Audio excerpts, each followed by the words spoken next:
Officer shall keep an eye out on the weather. And if for some reason we need to recess to the next Monday, we'll do so.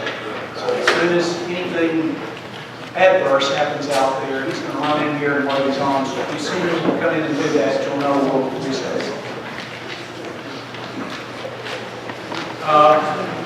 Director Smith, I want to come forward and talk about the courthouse emergency rescue. Good evening. Good evening. Should we have an event that requires us to evacuate the facility, our primary evacuation route is the southern entrance, which is the monument side of the building.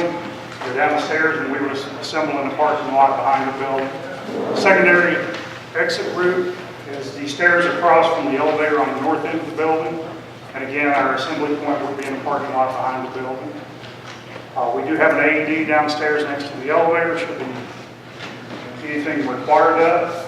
And just one final tidbit, the restrooms are located on the north end of the building, on the first and second floor, and the first floor is handicapped accessible. Thanks, sir. Thank you, sir. Madam Clerk, will you call the roll for a quorum, please?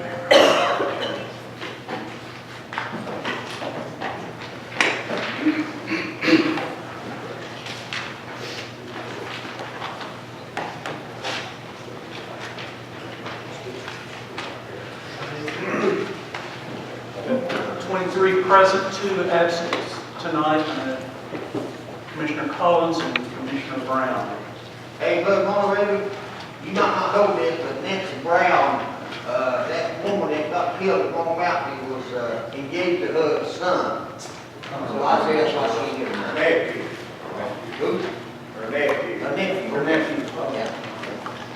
Thank you, Commissioner Lewis, for letting us know that.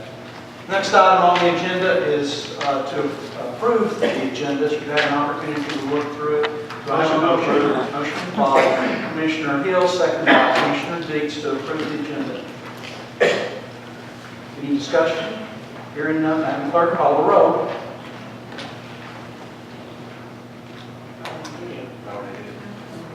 For the agenda?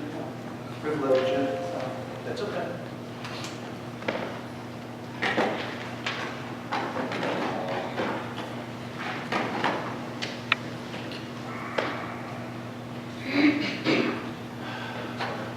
All ayes. Thank you. If you'll rise for the opening prayer, which will be led by Commissioner Campbell, and then remain standing for the pledge. Commissioner Deeks will lead us in the pledge. Dear ever gracious Father God, Lord, as we bow our heads today, Lord, and approach your throne of grace, God, we want to thank you for this day that you've given us. Lord, another opportunity to put our feet to the floor and take another breath, Lord. We know that we can do nothing without you, Lord. We know we can do all things through Christ who strengthens each one of us. Lord, tonight we do pray, Lord, for each decision that we make, Lord, God, that you give us the wisdom, Lord, the knowledge. We thank you, Lord, for everything that you do for us, the prayers that you answer for each one of us, Lord. God, we pray for our country, Lord. Pray for the leaders of our country and the decisions, Lord, that we make in here. God, that if they can take each and every one of us, Lord, our whole community. God, tonight we could just give you the praise and the honor and the glory for it all. In Christ's name we pray. Amen. Amen. Attention, salute, pledge. I pledge allegiance to the flag of the United States of America and to the republic for which it stands, one nation, under God, indivisible, with liberty and justice for all.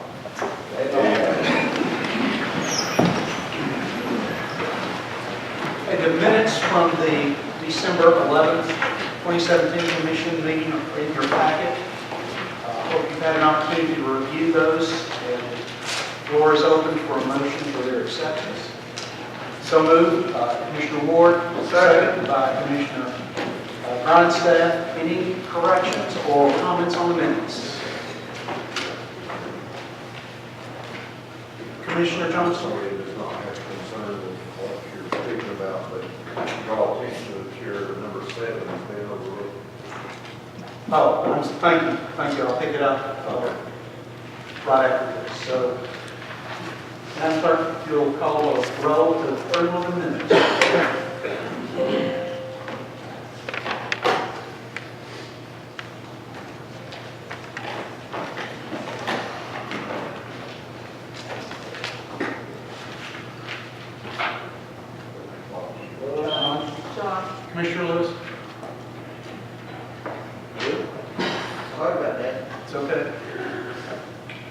wise thing. I failed to follow the agenda correctly, forgive me. If you're an elected official in Carter County tonight, we ask that you stand and be recognized. We appreciate you being here tonight.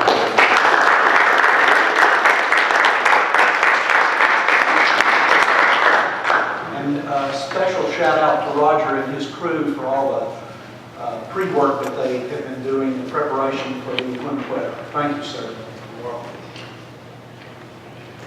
Okay, now it's time for our public comments. As you know, we have an opportunity to ask folks to come forward, to state your name, and tell us what you want us to hear. You'll have 5 minutes. I would ask you to remember that we've got a lengthy agenda, but we'd like to, and we've got weather possibly on the way, so keep your comments very cogent and focused, so I appreciate it. Anybody has comments? Chris Little. Chris Little, Valley Forge. Just want to give everybody a quick rundown on some of the projects that we've been working on where we're standing. Appalachian State has finished the preliminary design plans for the Covered Bridge Park. There is a survey online that if you go to elizabeth.org, where it is the city's website, go to Park and Rec, and go down, there's a survey. And I'm asking you all to please go in there and make your opinions noted. What they'll do is they'll give you pictures of 2 different things. What do you like? Do you like this? Do you like that? And what they're trying to do is to get a basis of what the people want and what the people like to put into the park. The final design of the park improvement has not been done.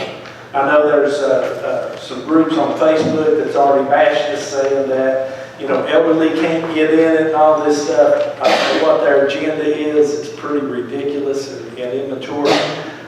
Everything that's designed is ADA, American with Disabilities. It has to be. And if you look at it, I think you will really like some of the things that we're doing there. The park will be done in 2 phases. Phase 1 will be the Covered Bridge in that part across the river, and then Phase 2 will be Edwards Island. Lights at Rat Branch Boat Dock.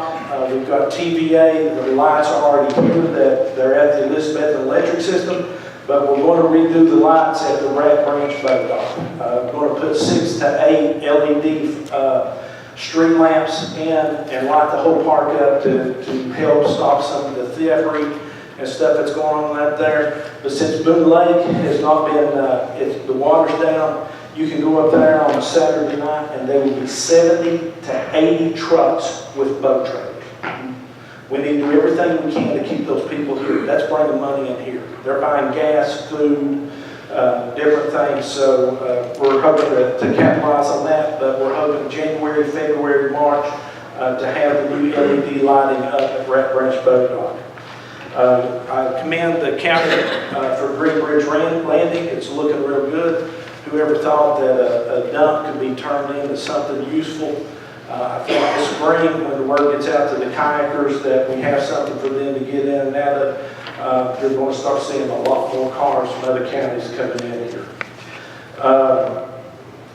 In September of next year will be our first big fundraiser. We're going to have the Betsy Crafts and Drafts Festival. It'll be in September. We're hoping to have 5 to 6 microbreweries and around 200 craft vendors. We have secured the Twins ball field, and we're going to turn the whole thing into a big giant craft festival. So hopefully that'll bring some people into town, but that will also give us some funds to use for some of these projects, such as gravel for parking lots and that kind of thing. And then on February the 17th, for all the whitewater stuff we've got here, we've secured funding and we're bringing in some engineers from Colorado that all they do is whitewater rafting. They're going to come in, look at what we've got, see if there's any things that we can do in some particular areas to improve the whitewater rafting. Things that maybe we can start getting some more rafting companies to come in here. Because when they come in, that brings outside people in. You say we need hotels, well, we need something for the people to do while they're here so they will stay at the hotel. So that is on February the 17th, Saturday, 2 o'clock at the Bonnie Cape, and we would like to have you all come. We're all in this together. Any questions? Yeah, Mr. Boo, you sent out an email about the possible application for a playground, some equipment or ground. Yes. Have you had any feedback or anything coming from that, or did any application been submitted, or? That's why I sent it out to people, see if anybody wants to apply for it. It's a grant called Kaboom. They will turn around and donate the equipment if you will turn around and install it.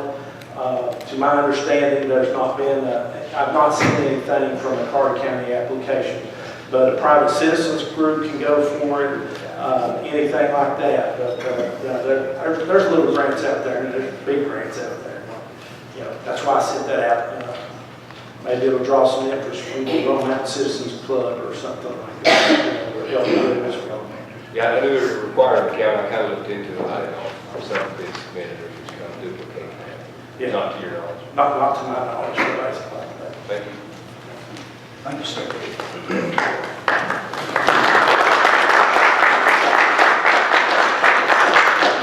Are there others who wish to address the commission? Mr. McGee.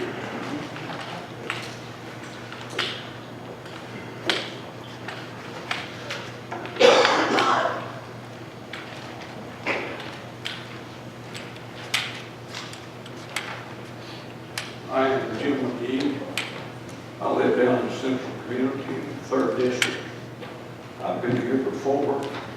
I'm a little slower tonight because I had a bad car crash in Asheville about 6 weeks ago. It's torn the muscle loose in my back, so I just want to go over something, and I'll do it briefly. I didn't intend to be quite brief. There is a pamphlet that is put out, and this is part of the Tennessee legislature. It was approved in June of 2015 by CTAS, the legal department. Legal issues for the highway officials. Most of you know that I've been having a problem down there. We had the highway meeting down there in November, I believe it was, in Michigan. But anyway, during the meeting that we had down there, Mr. Ward, as soon as the fellow's wife, Mr. Taylor's wife, got out of the car and saw him, she went to talk to him about them going to church together and such as this, and then of course the sheriff came up. Mr. Peters had one of these measuring rollers, and he measured off the width of the actual road. And then we went down to the bottom of the hill where I told him Truman Clark's dad had put a metal stake. He's got the same thing. In this brochure from the highway department, it says the removal of obstructions. CUHL authorizes the CAL, which is the road superintendent, to remove or cause to be removed any gate, fence, or other obstructions from the county roads, bridges, and rights-of-way. TCA 54-7-201. Right here is a copy of 57-201, and it says, what is a right-of-way? I'm not going to read that. I will do that at the next highway meeting. But I am still having problems. And if the sheriff was here, I'd tell him that the wheelbarrow that he was going to bring down and the new shovel and have all of it moved in 5 minutes. I've still got that new wheelbarrow and new shovel for him, and that dirt pile is still laying there. But Mr. Taylor cussed me and Steve Bailey, and I got right up in his face and told him a thing or two. And then he turned on Charlie Von Cannon and he said, and Charlie, you've been up here 2 or 3 times sticking your nose in something that you've got no business. And then we adjourned and went back to the highway department. I would like to meet with Josh Harden. I've called 2 or 3 times to try to get a meeting set up with him and Mr. Cobalt this month. I'll pay your fare. And I'll pay your fare. Because this needs to be settled. And I have talked to the people at CCAS, and I've talked to Senator Crow and to Representative John Holsclaw, and they've asked me before we take any further action if I would care to sit down one more time with you and the superintendent. And with that, I'll hush. Thank you, Mr. McGee. Any questions or comments? Thank you, sir. Anyone else wishing to address the commission tonight?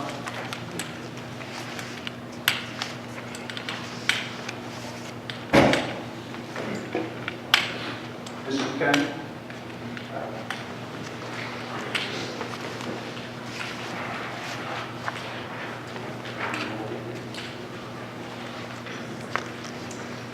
Robert McCamey, 206 Allen Avenue, District 8. I'll be quick tonight. You don't even have to start the timer.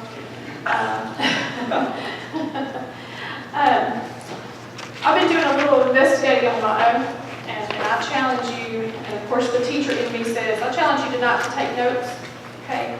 I've been told handouts were frowned upon, so I'm not going to give you a stack of handouts to be torn up. So I'll just ask you to write down these 6 things so that you can ask about them later, okay? I'd like to ask the commission to investigate how taxpayers' money is actually being spent if the mayor is allowed to continue an investigation that has been closed by the comptroller. It's turned into a witch hunt, and it shouldn't be allowed. So is this his time, or is this the taxpayers' time that's being spent investigating the animal shelter when that comptroller found nothing? He found nothing on the volunteers. He found nothing on the shelter. The only thing that was found was that the person in charge was not managing the shelter like it should have been managed. There was $9,000 supposedly in the wrong place. It wasn't missing. It was put into the wrong account. That same person in charge was the person that signed off on the PayPal account that allowed that money to go to the Friends of the Shelter group. So when you read these things in the paper, I challenge you to investigate them a little further. Number 2, the mayor's assistant.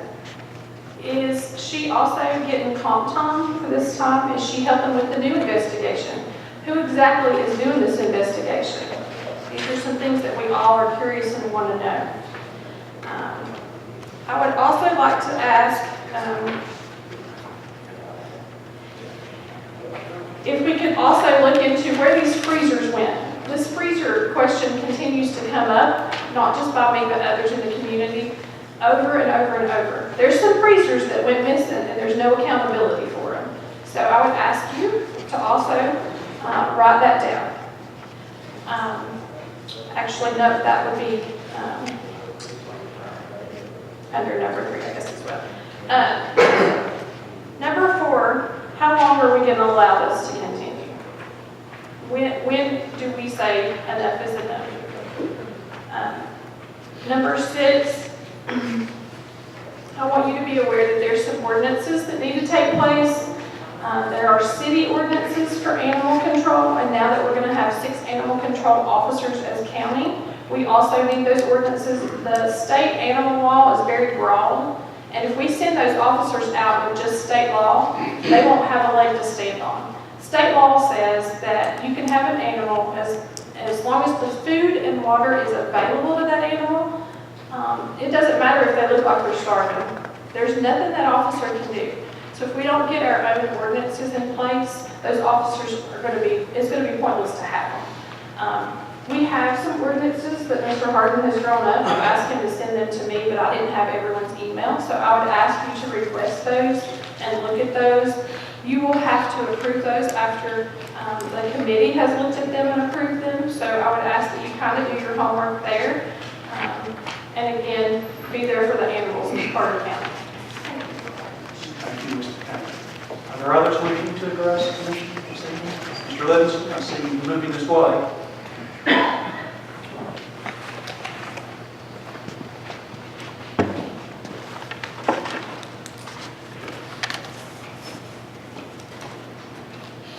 Good evening, ladies and gentlemen.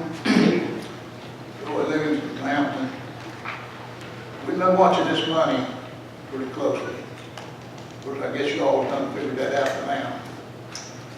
And it seems to be moving in so many different places, it's hard to keep up with. And accountability is what we're looking for. Some this year don't seem to have any accountability with it. And that's what we're looking for. And some of you probably don't understand.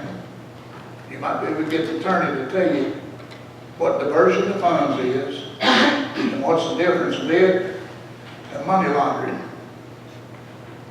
He can tell you. He can walk right back there right now. There's laws right back there behind the mayor's office and come right up here and tell you exactly what it is, the difference.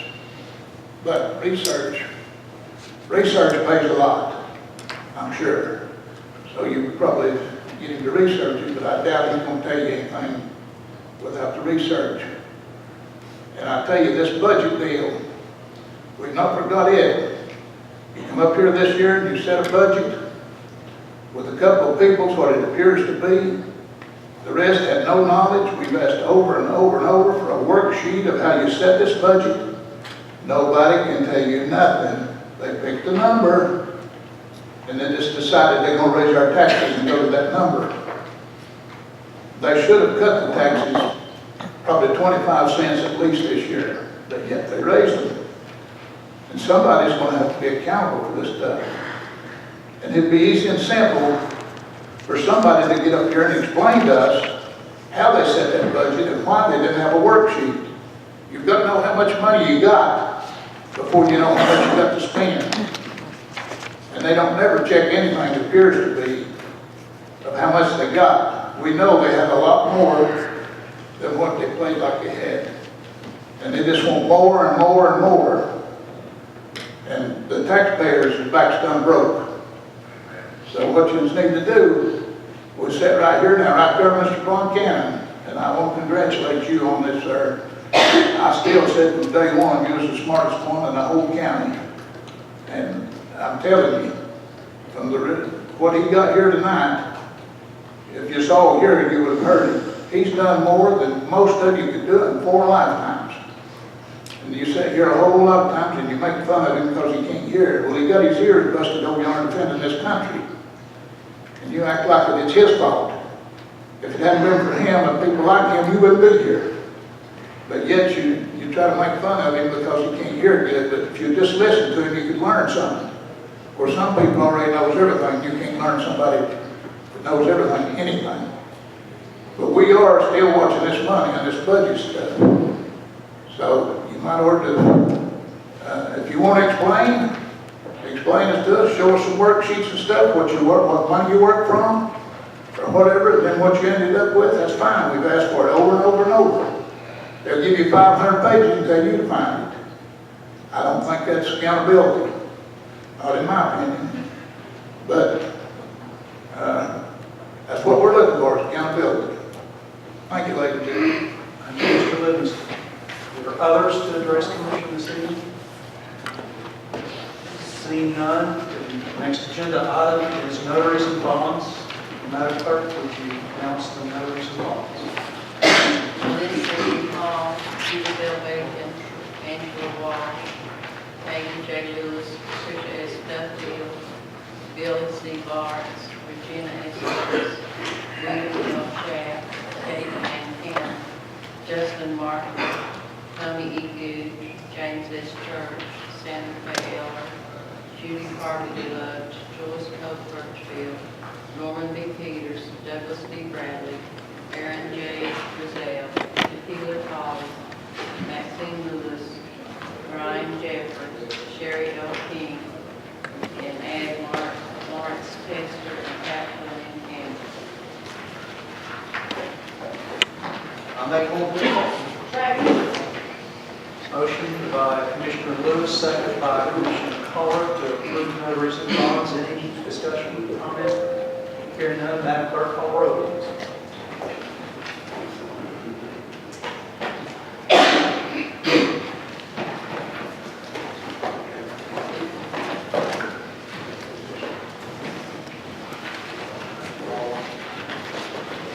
All ayes, thank you. Next item on the agenda is the presentation of the Chamber of Commerce tourism audit. President Chris Finchu from Chambers is here tonight. I think Director Stevens is indisposed for you.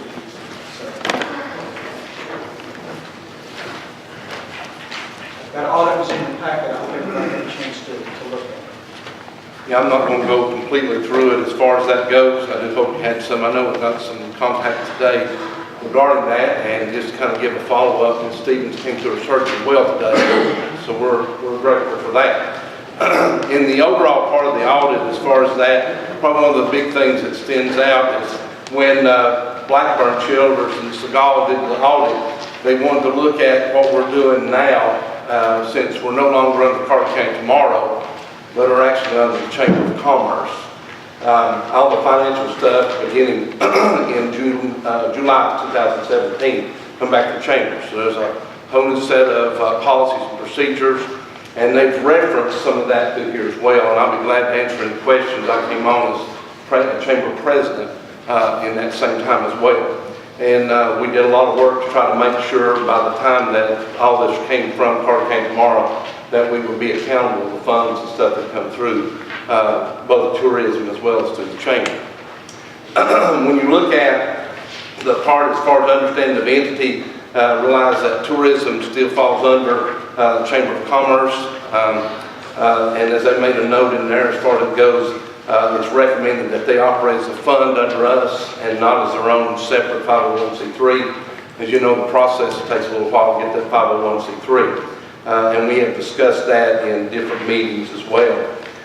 One of the other things they made note of was some issues about cut-offs, receivables, and payables. A lot of that was during the transition from Carter County Tomorrow over to the Chamber.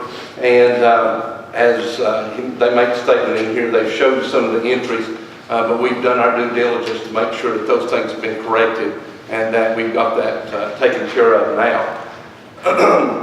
They also made mention of the policies. Those policies, as I already mentioned, have been adopted by the tourism.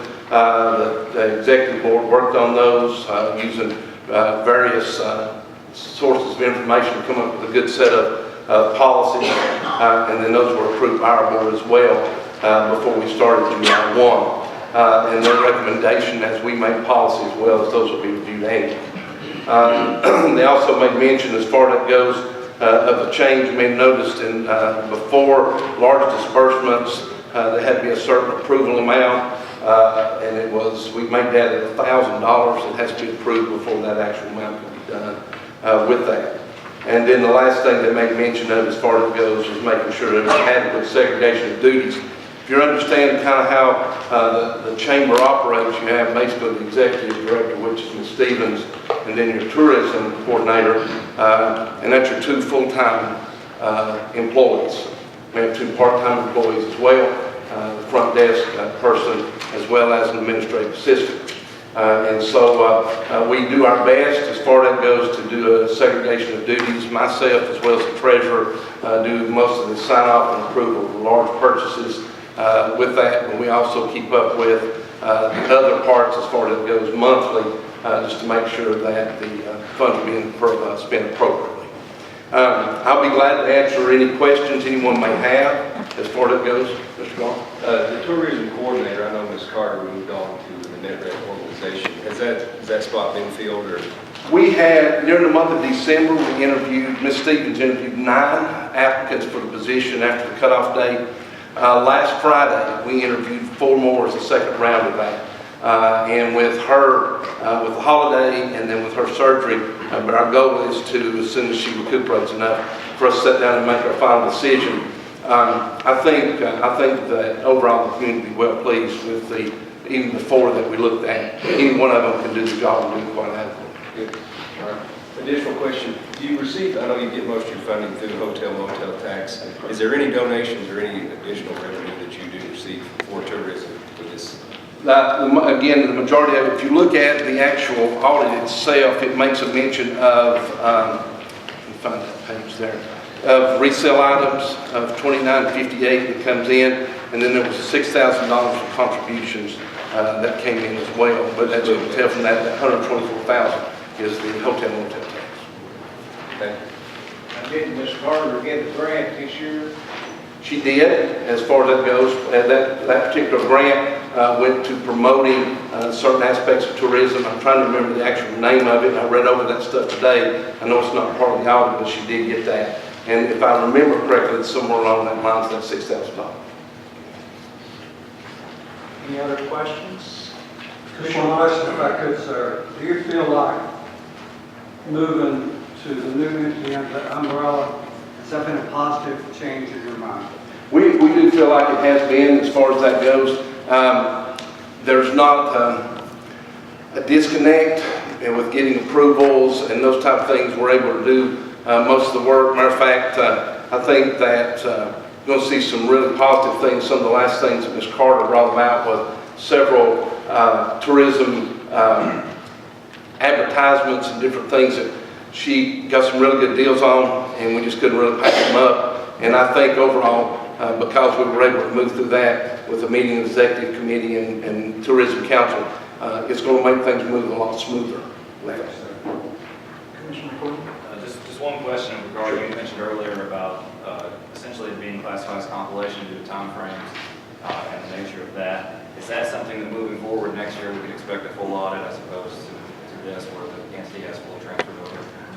Well, right now we're required to do a full audit. And it's one of those things that, matter of fact, when we met and discussed this a couple of weeks ago, roughly 10% of the budget went to doing this audit.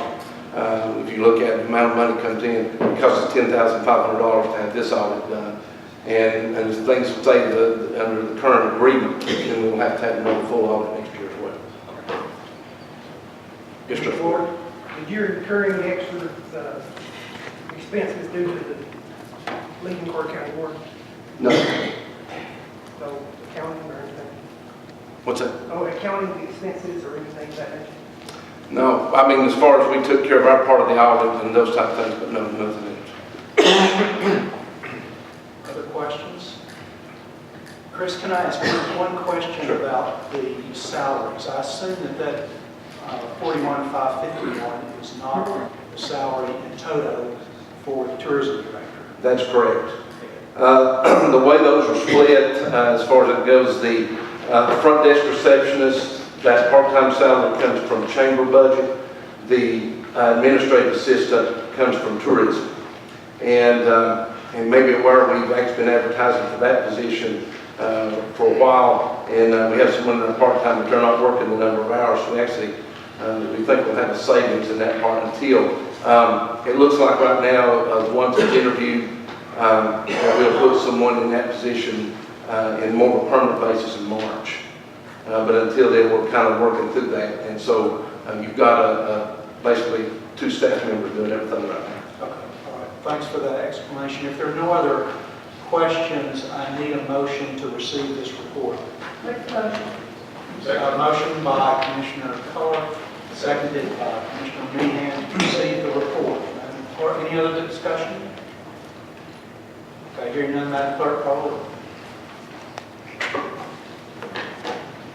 Thank you. Thank you, sir.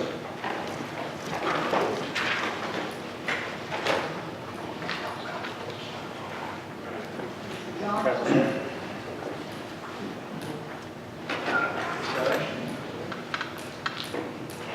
19 ayes, 3 noes. Motion passes to receive the report. Thank you. Next agenda item is in your packet, a resolution to require a balanced budget. And I think all of you know that both Financial Management and Budget Committee have passed this unanimously out of their committees. I recognize Chairman Ward from Financial Management to discuss this particular item.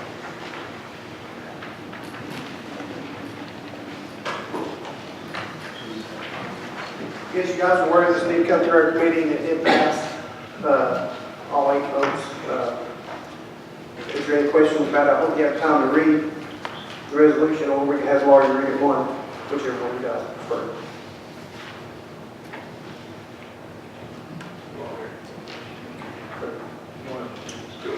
Yeah, go ahead.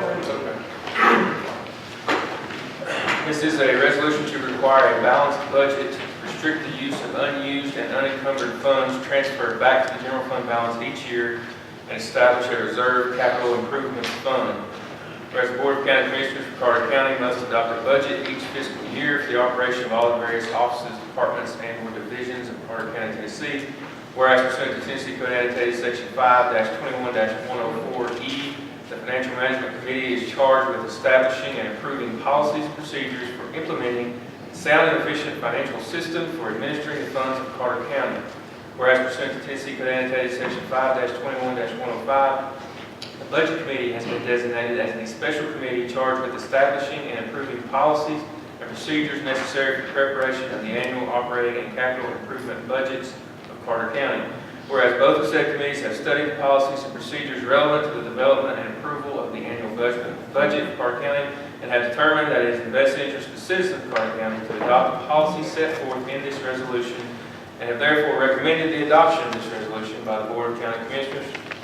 Now therefore be resolved by the Board of County Commissioners for Carter County, Tennessee, meeting in regular session on this the 16th day of January 2018, with the lawful quorum of said board being present, and with two-thirds of said board voting in the affirmative as follows.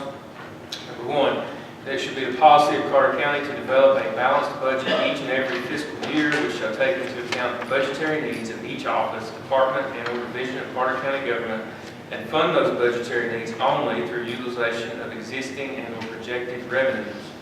2, that it should be the policy of Carter County to allocate and utilize no more than 50% of the unused and unencumbered funds returned back to the general fund for the budgetary allocations made to the various offices, departments, and divisions of Carter County government during the previous fiscal year to fund the budget for the upcoming fiscal year. Said unencumbered funds shall be placed into a reserve fund designated for capital improvements. 3, these policies shall be set forth in the Financial Management Manual and Policies and Procedures for Carter County. 4, the policies set forth herein upon adoption of this resolution by two-thirds vote, the Board of County Commissioners shall only be repealed, replaced, or amended by proposal resolution subsequently adopted by two-thirds vote of the Board of County Commissioners. Be further resolved, this resolution shall take effect from and after the date of its approval, the welfare of the county demanding. Be further resolved that any resolution or part of a resolution which heretofore has been passed by the Board of County Commissioners which is in conflict with any provision of this resolution shall be and the same is hereby repealed. Be further resolved that if any clause, section, or provision of this resolution is found to be illegal, invalid, or unenforceable in any respect, the illegality, invalidity, or unenforceability of the remaining clauses, sections, or provisions herein shall not in any way be affected or impaired thereby. For the sake of discussion, I'd make a motion to approve this. I'll second that. Okay. I was gonna move to approve. Okay, we've got a motion by Commissioner Ward, second by Commissioner Hill to adopt the resolution. Are there questions on the resolution? Commissioner Lyons.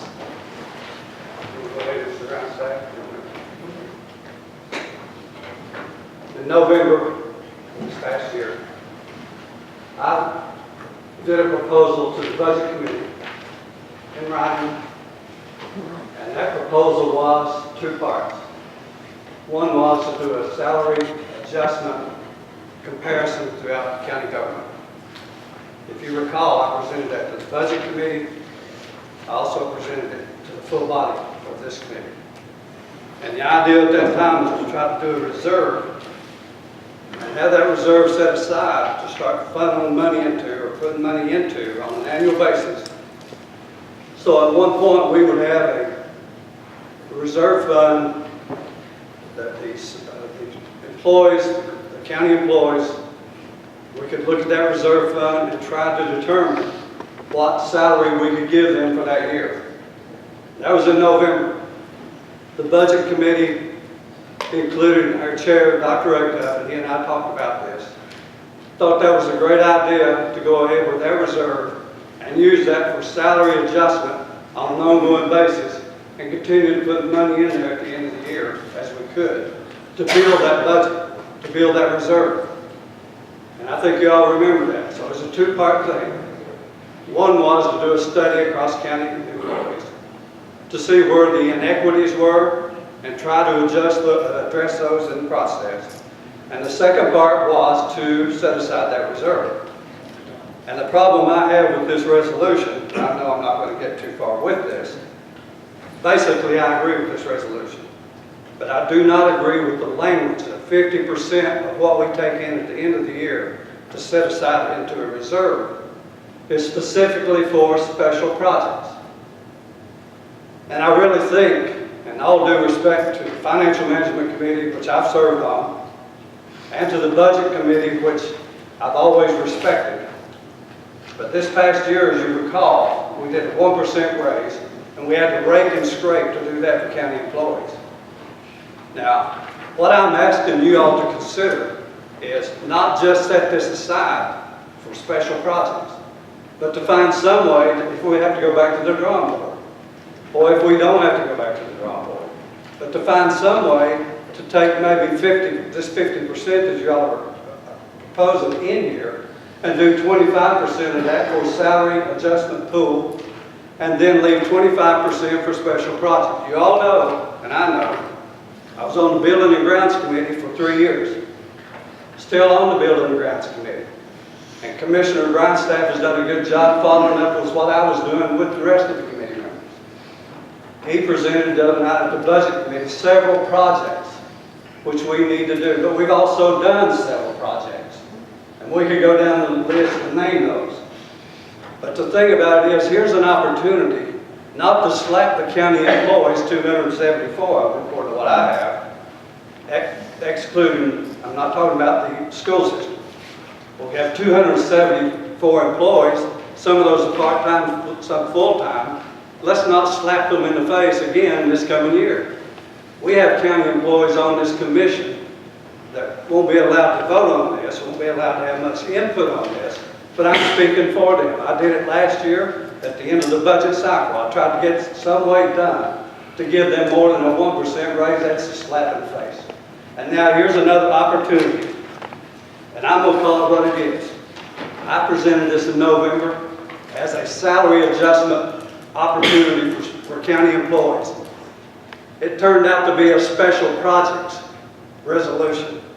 All of us know special project. Let me give you one example. If you do the one on the courthouse and things on the table right now, the courthouse security, if you look at the big one, it's probably going to be over $3 million. I yield to somebody who knows more about that than I do. If you do a salary adjustment pool, you're not even talking close to $3 million. And all the other projects that Mr. Grindstaff pointed out the other night sitting beside me in the Budget Committee, those are well over millions of dollars. And here we are. Here's my deal.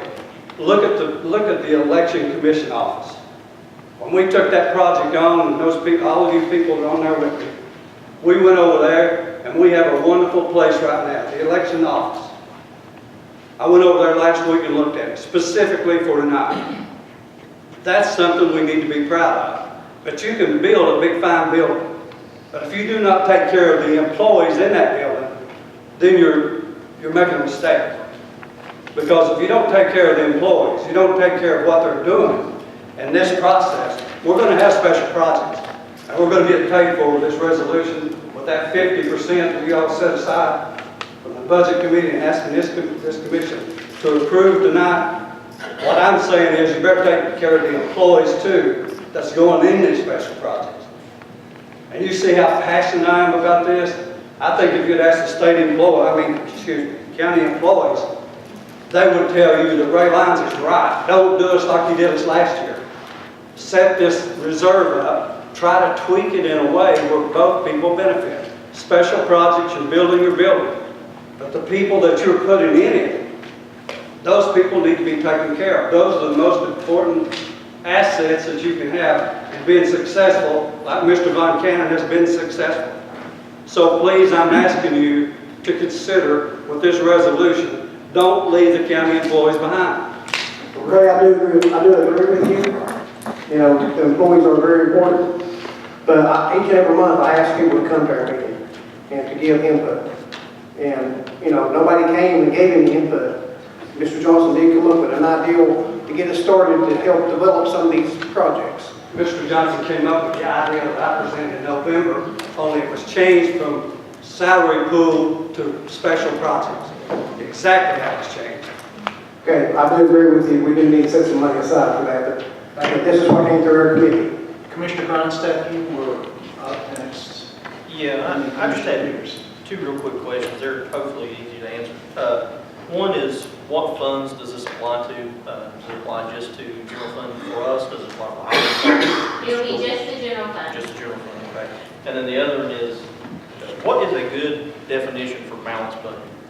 Either you or Josh, you can answer that. A balanced budget would be, well, not what we do now, which is we like to take from our fund balance to balance our budget. What we have to do is actually have budgeted revenue. Our fund balance is not revenue, that's like your savings. So we're saying you have to have budgeted revenue to meet your expenditures, not saying you're gonna take this much from your own pocket. You're gonna figure out where all your money's coming from. So next fiscal year, this coming fiscal year, during the budget process, the amount of monies that, we've kind of dug ourselves a hole just a little bit on the raises, I'll run that route.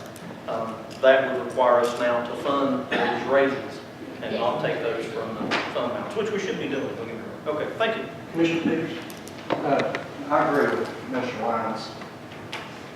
2 years ago, we gave out some raises. Last year, I think we gave 1 or 2%. We've got to look at how we're going to fund those raises this year. You know, that should be top priority in my opinion. Then we can't set aside money that we don't have.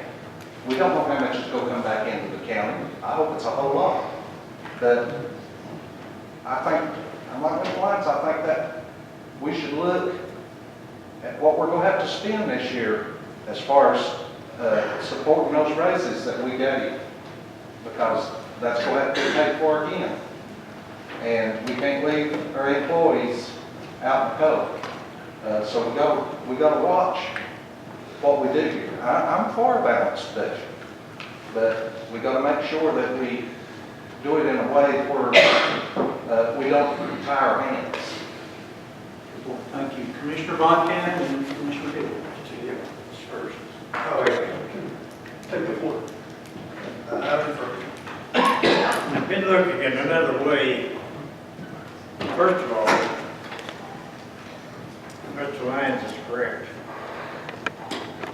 Except in this respect, 50% is a pretty hefty number. However, every year since I've been here, we've got a couple $100,000 left over, and there's always a way to spend it. But it's been normally in personnel raises over a period of time. You better keep the employees you got, and I'll tell you why. I've been looking at numbers of hiring in our world. We require drug tests. 35% of the people fail the drug test, and if you don't keep what you've got, you're going to get what's left. Commissioner? Yes, sir. Ms. Bird, do we have a dollar amount or a range that this 50% would represent? It varies widely from year to year. Right. Last year was 900-some thousand.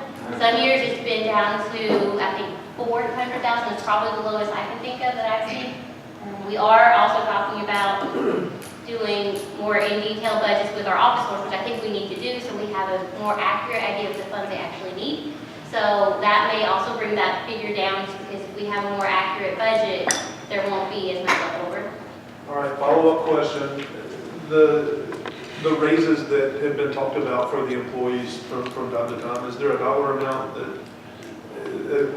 would relate to a percentage increase? I emailed that to Ray the other day. I want to say it was like 90,000, but that's what I can respond if you want me to, Chair. Mr. Mayor. Please do, Ray, because I know I sent you the number and I don't remember what it was. If you give a 1% raise to 274 employees, that's including part-time as well. it would be $93,312.35.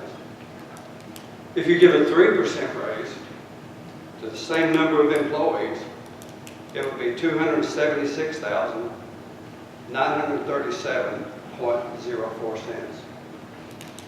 So 1 to 3% is what I asked Ms. Bird for, and I wanted to do that just for talking point reasons. Of course, you can already see with this. You can see with this right here that if you're getting back 900,000, 400,000, or whatever, and the idea is just simply back to what I said in November. It's not taking this money and throwing it in a pot right now. It's starting out, and then on a long-term basis, you keep adding to that pot of money. Well, that reserve fund, I know I should be talking financial stuff when I say this, but that reserve fund, if you keep adding to that every year, then at some point, you're going to be able to, along with the elected officials in this commission, you're going to be able to come up with, say, we have this much money in reserve, so why don't we give them 3% raise for $276,000? I mean, those are hard numbers. So follow up to the follow-up, Mr. Attorney, is it possible to amend this resolution on the fly tonight? Sure. In this room? As the seconder, I can't really do this, but could we propose? Can I throw in something just real quick for you, Mike, just so everybody has their full knowledge? Sure. So one thing I want to make sure everybody's aware of is raises are recurring. So if we set up this fund and you do a 3% raise and you exhaust those funds, you have obligated yourself for those amounts in your regular budget. You could do a bonus, and then of course when the funds are gone, you're not obligated to do that bonus anymore. But just keep that in mind. Again, I think this is good. I think it's necessary. I think we're thinking outside the box. But just keep in mind, if you do a raise, that's more permanent in nature, and you need to make sure you're aware that's a recurring cost. Commissioner Jenkins and then Commissioner Carroll. First off, I appreciate the work that y'all put into this. I think special projects, along with our county employees, is something we've got to invest in the future. I understand that. Chris, what would 50% going to special projects, 25% going to a labor or a county employee salary fund, and then 25% going back to the budget, what would that look like? Would that even be feasible? I mean, whatever you all vote on is what we'll do. It's so hard to say because, like you said, we have that huge variance in what's turned in, and I truly expect if we do what we've talked about and have a more strict budgeting process and really figure out what do people need, you're going to have less turned in than we have historically. So I would say I want to look more on the 400,000 side of what's being turned in, because if we lower people's budgets, we make it more what we need, you're not going to have that much left. So if you want to do half, I don't know if I was under the impression we're doing 25% each one, so that'd be $100,000 to the salaries and $100,000 to the improvements, or if you were doing 50% to the improvements, it's going to be $200,000, and then just 25% to the raises, that'd be $100,000, but. So you're still wanting to keep, or what was discussed was to keep 50% going back to the. That was my understanding, again, that's not for So me to what vote would be on. the harm of only taking 25% back to the budget? We have, I sit on the grounds with you guys, we have some pretty big projects in that. All it would take was a friendly amendment. All it would take was a friendly amendment. Well, I would like to put that in friendly amendment if 50% can go to special. You mean 25 and 25? And 25 going to the salary, fund, and then 25% or 25% going to the budget. Okay, I misunderstood. I thought you wanted 50, 25 on each side, and then 50 going back to the general fund. Do you want to split with 50%? Before we set that, I think there are a number of questions. Commissioner Carroll wanted to speak, and then Commissioner Peters, and then I was just going Commissioner Lewis, and then Commissioner Garland. talk about this, and I said it before, this across-the-board percentage raise is not the way that we need to proceed with this. And I'm telling you, as long as you give the 1% to the, and I'm speaking hypothetically, to the guys who make $8, they're not going to get enough to if it was me, I'd give it back to you. And the ones who are on that end of the pay scale are the one who's going to get the raise. The first thing that should happen is that there should be a rate established for what these positions are going to pay. And then raises ought to be given accordingly. Now, Mr. Carroll, I value your opinion and I don't disagree. However, this commission is responsible for setting salaries, not budgets. So you all do not have the authority to tell an office holder how they're going to disperse those funds. So if you increase the line item for Mary's salaries by 2%, Mary has the authority to divvy that up how she sees fit. Same with any other office. So you all can give suggestions, and I'm sure they'll keep that in mind. But commission does not have the authority to set specific salaries. They only set the actual budget line, and then that office holder has the Well, authority. but each office holder can set a rate for what they're going to pay. They can. People, the commission don't have to. Right, but we can't say, we can't look at it and say, okay, if you make this much, then you're getting If you ever this want percent. to You can't do that. establish any equality in what you pay the employees, then you would have to do something besides give them 1% across the board. Because the guys who are making the most money are getting the raise, and the guys who are making no money are getting left. Thank you. Again, the commission doesn't have that authority. Let me remind the commission, I may not be around for much longer.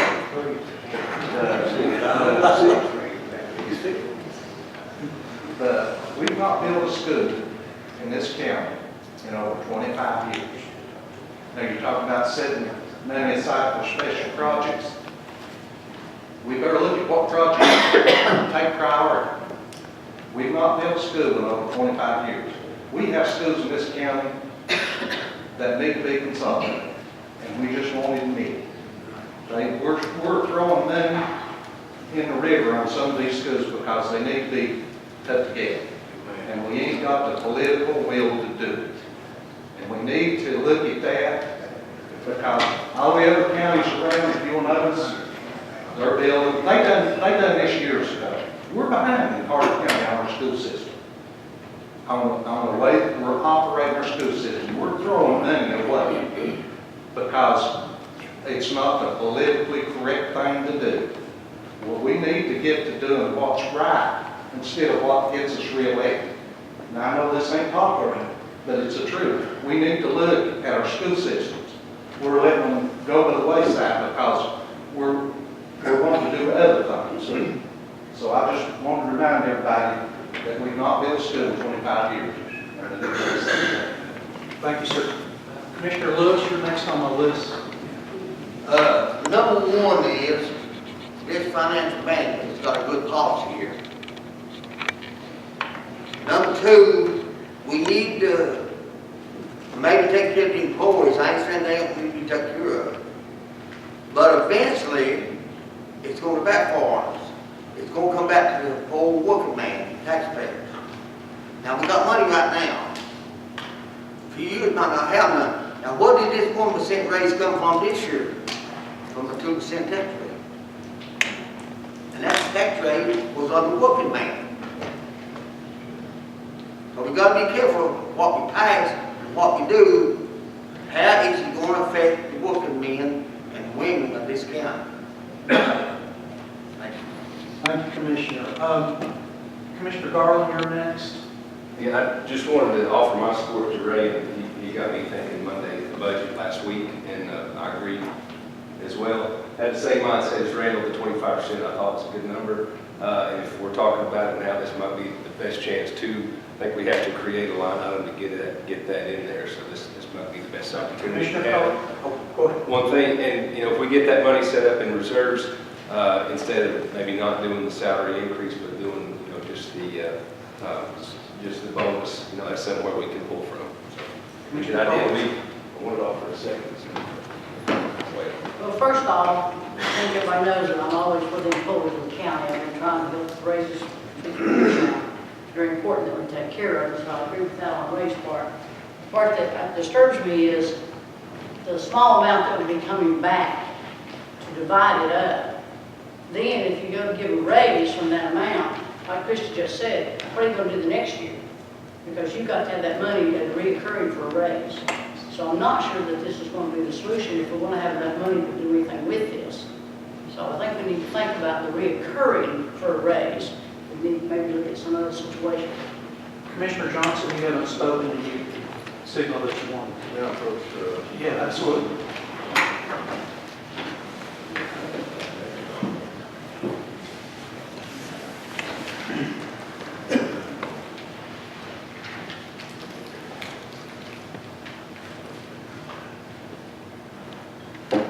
Thank you, Mr. Chair. Well, I'm glad to hear all the comments. Yeah, my name's on this to start it out, but it has brought up some questions that need to be answered, be put in our minds before we go in for budget hearings.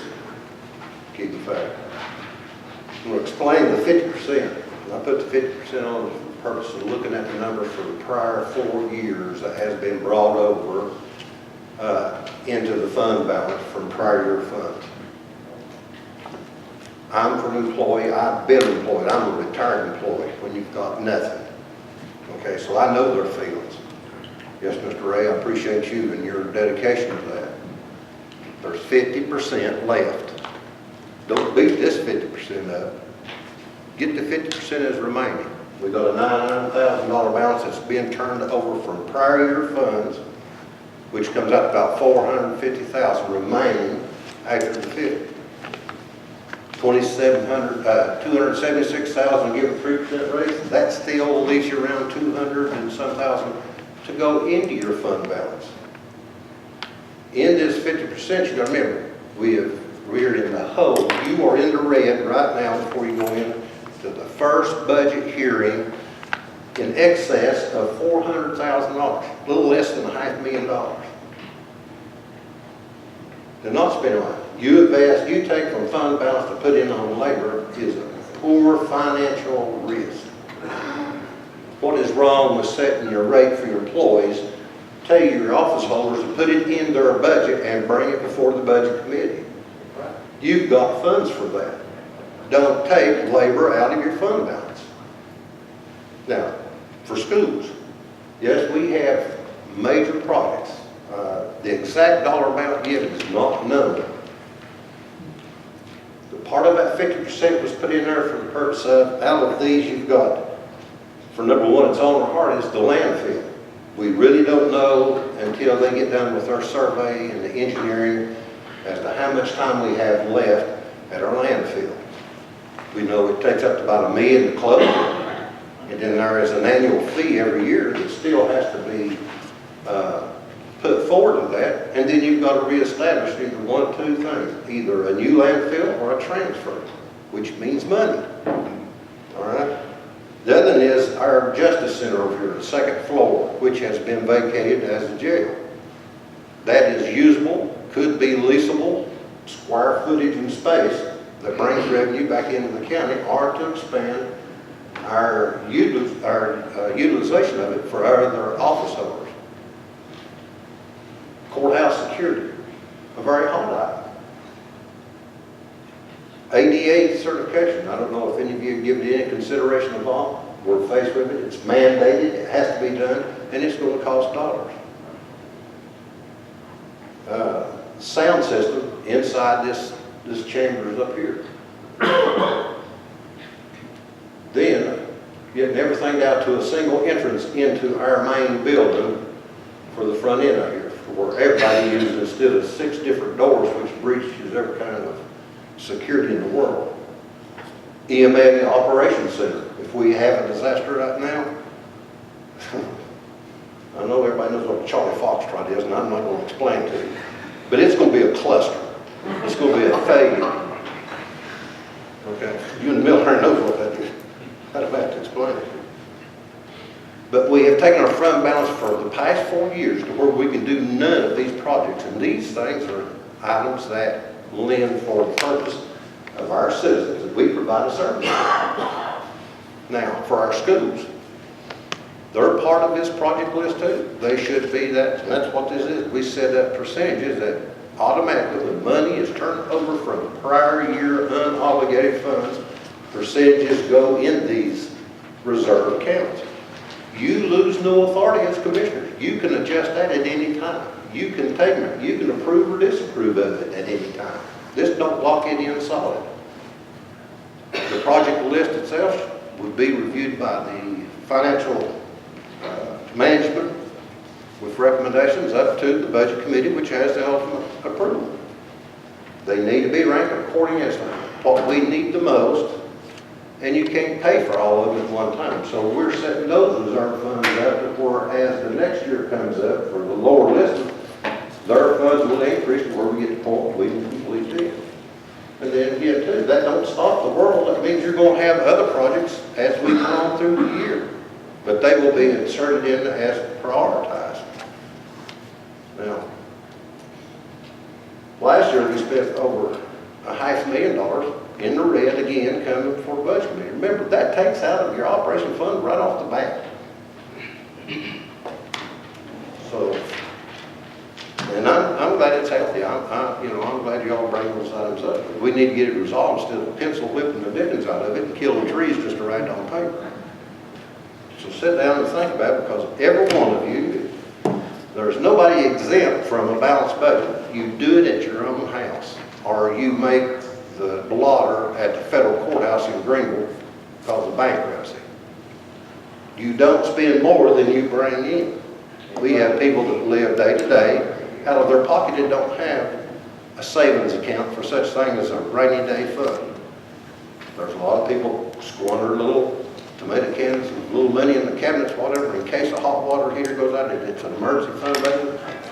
But these monies here goes towards the people of this county. So do it diligently. Thank you. I know that Commissioner Hill had a comment and Commissioner Von Cannon, and then can we come, and Commissioner Corning. I'd like for us to come full circle, and if there's going to be a friendly amendment accepted, we could vote this up or down and take a break. So Commissioner Hill and then Commissioner Von Cannon. Thank you, Mr. Chairman. It was just a question comment, I guess. We're not really approving pay raises at this time. We're just creating a fund. We're creating a pool of money to do these projects, which I think is very sound and rational. That's all. I just wanted to confirm that we weren't proposing to implement a 1% raise right now. We're creating a pool of money. Commissioner Von Cannon. I wanted to ask Krista, it appears that one department is in some trouble, or will be in some trouble. Maybe I misunderstood Mr. Caldwell, but I think that before we go through the litany of projects that are immense, that we take a look at correcting the fund balance in the road department. You are going to be in trouble soon, correct? Well, you're about that 1% like the property tax, and the revenue's coming in pretty good on the additional petroleum tax. I didn't bring the figures with me, but it was projected out to about $320,000 if we carry on the same revenue we've got in the last 5 months for a year. So the highway department is going to be helped out in revenue, but we do need some increase in some of our line items to take care of engineering, asphalt, and some other things. But the highway department is going to achieve more revenue because of the petroleum tax that they get.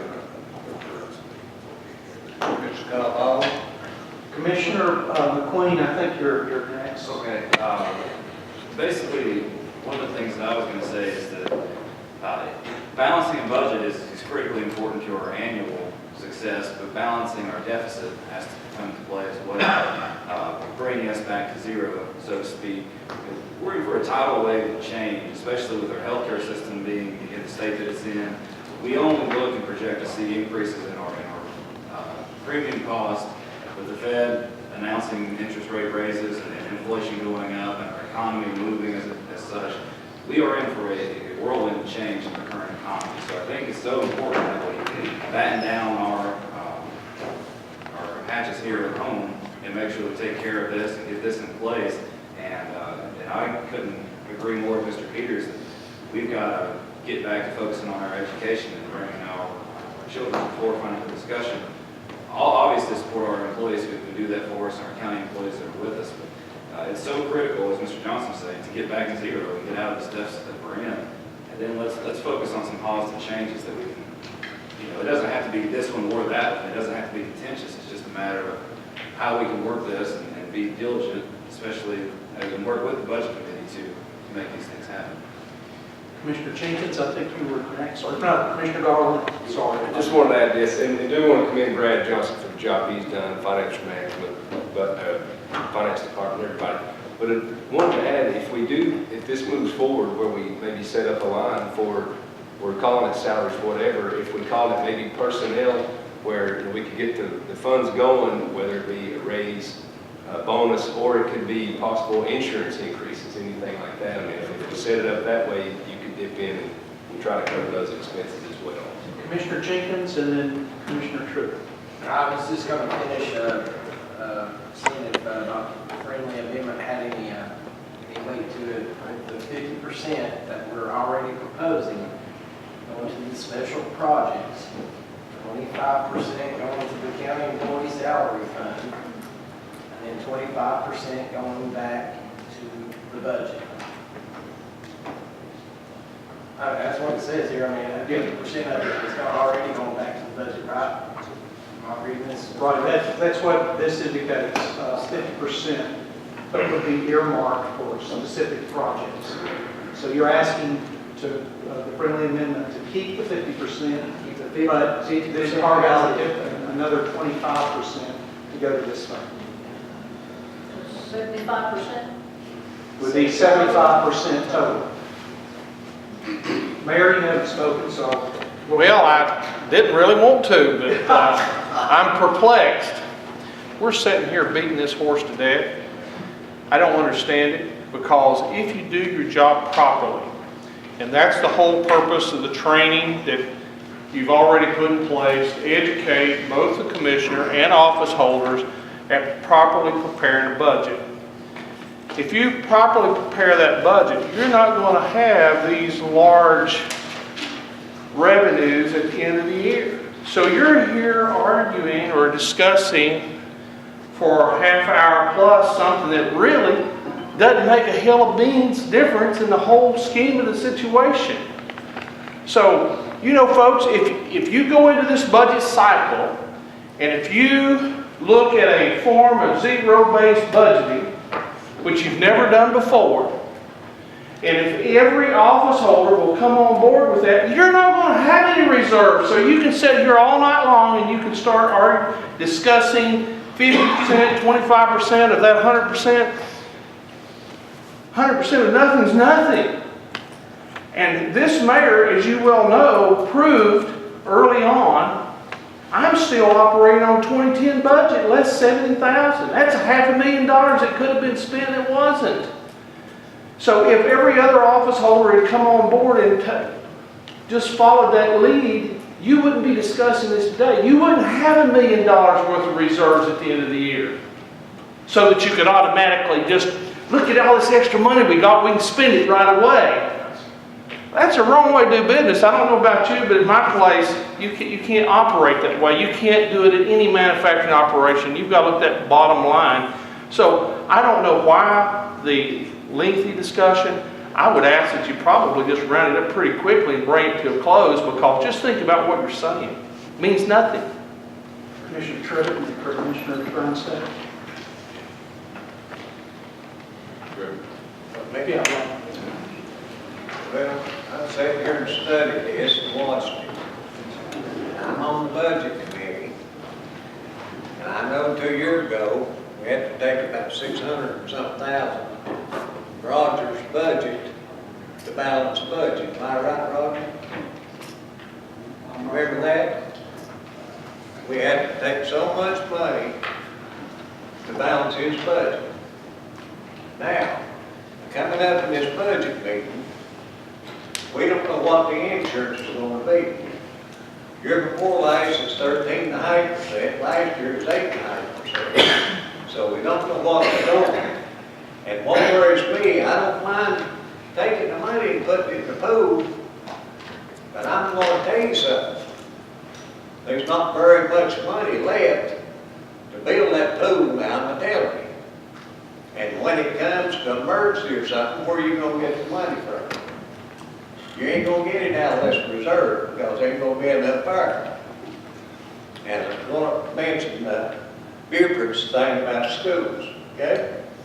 Buford, if they go up Stony Creek, build a elementary for Kingburg, Hunter, and you name it, they would take care of it. I would support that, and they can put bonds after that, and they can do that, and get schools.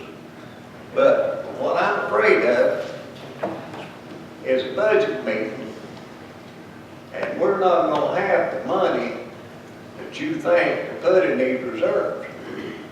And year before last, the insurance was 13.5%. We give the employees 3% that year. That's 16.5%. Last year it was 8.5%, and we get 1%. So it keeps adding up. And people, when you keep going to the well, it's going dry, and it's going to come back on the taxpayers. And I'm going to tell you what, you're going to keep on this year, and you watch if you don't have to raise the tax rate 13 to 15 cents to do all this. Commissioner Grindstaff, let's bring this to a close. Just real quick, I have to agree with Mike.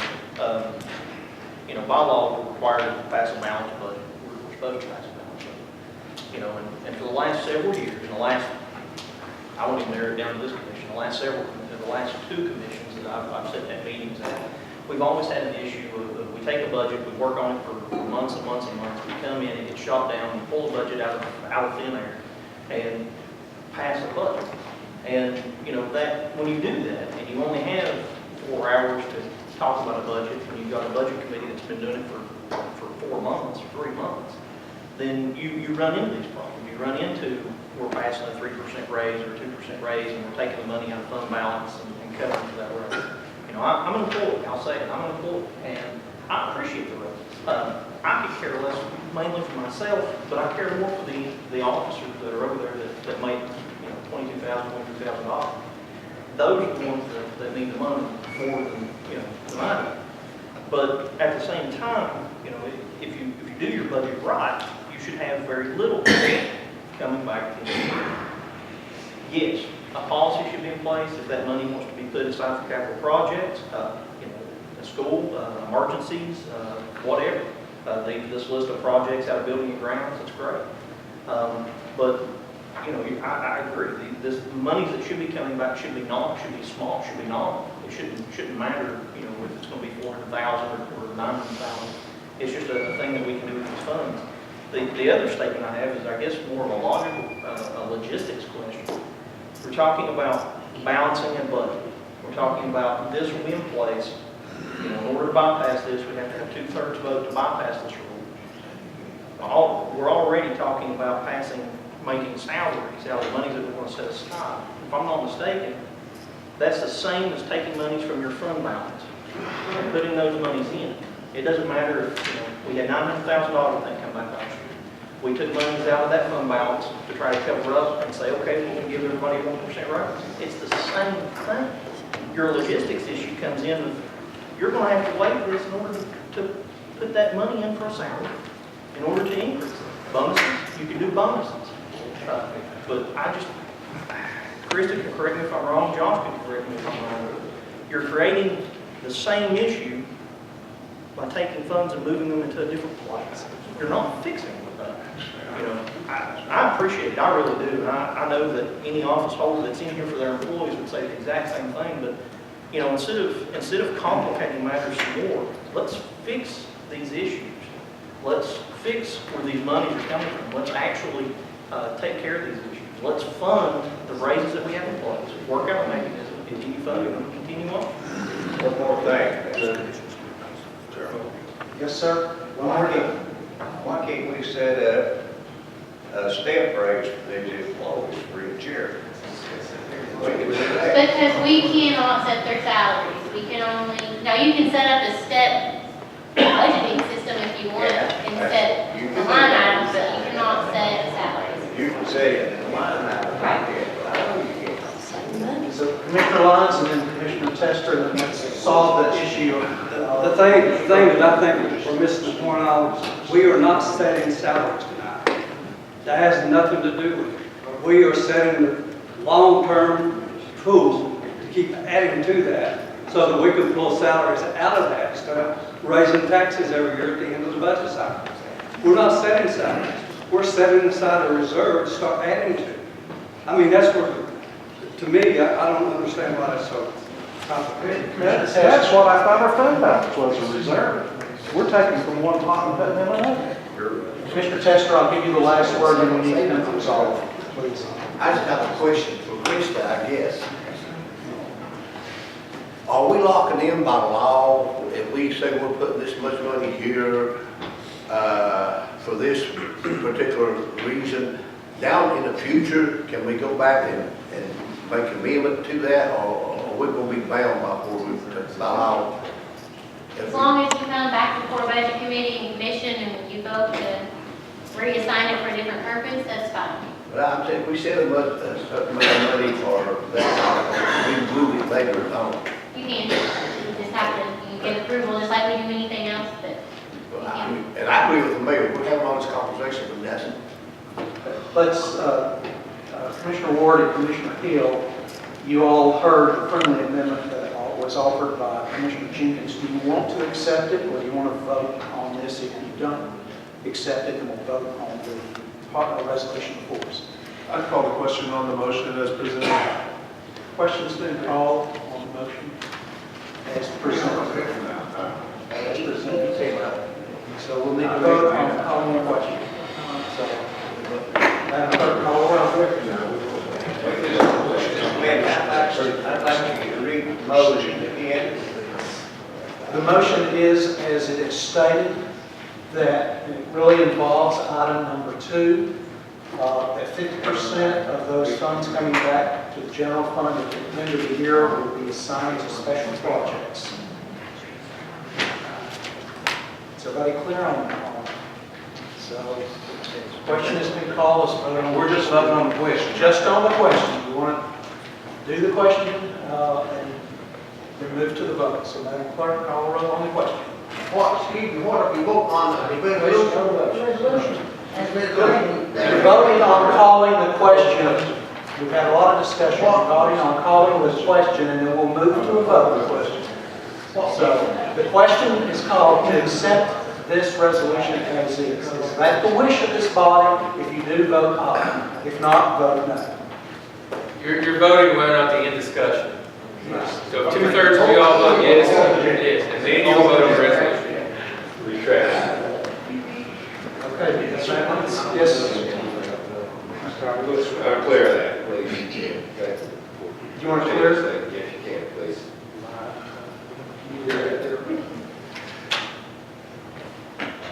Great. Please, will clear.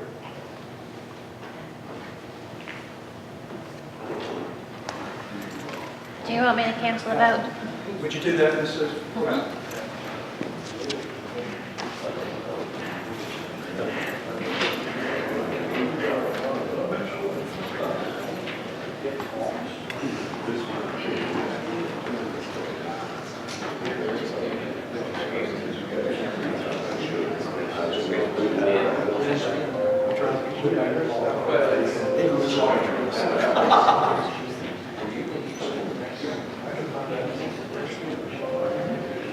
Okay. Board has been reset. What you're voting for, as Josh explained, is to end discussion on this issue. Then we will take a vote. It is in the affirmative to end discussion on this resolution. Please vote yea or no. End discussion. The chamber.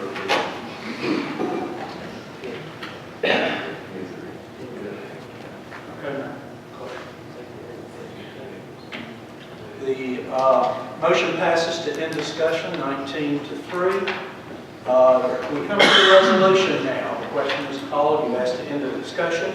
So the resolution is to be voted on as it is before you. That item number 2 becomes very significant, that 50% of those return funds at the end of the year to the general fund will be earmarked for special projects. That's what you're voting on. Madam Clerk? We're voting on the resolution as a whole. Yes, you're voting on the resolution as a whole. As the mayor has pointed out several times, the meat of it is in number 2.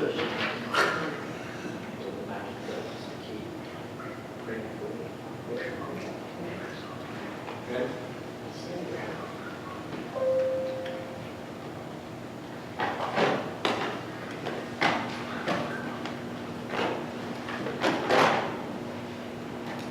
Okay, we're all up. 16 ayes, 6 noes, the resolution passes. 16 is a third vote. Let's take a 5-minute or 10-minute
And so our budget meetings has gone on in budget time for over 4 hours.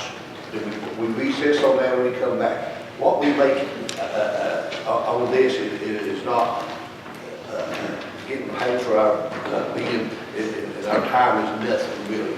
And I resent the fact, and I want to make a motion to take that part out, because where if you don't stay, you're trying to hold us here, make rules to hold us here against our will to get our money. And that ain't right. And it was the first time my check don't get it, you'll be defended in court. I sue you. I'm going to keep you, I'll write it in writing. Sir, Mr. Chair, Yes, Commissioner Jenkins and then Commissioner Meehan. we took this under consideration. We've talked about it for a couple of committee meetings now. And I feel, and the rules and bylaws committee feels, that when you leave early, you cheat the people that you represent. Because we still discuss business. And this is the only way that we knew how to fix that. And wait, you've had your time. I didn't tell you to run for commissioner at all. I knew what I was getting myself into, and nobody wants to sit down here for 6 or 8 hours, but that's what we got voted in for. And we've done marathon meetings. That one day we went 9 a.m. till, what, 12 that night? You should come in and try to change all rules. No, hey, listen, I'm one person. I'm one vote. There's 8 other people, or 7 other people voted on that. It just got brought to my attention, and I saw it through as chairman of, as rules and bylaws, and I'm going to do my job. Commissioner Meehan.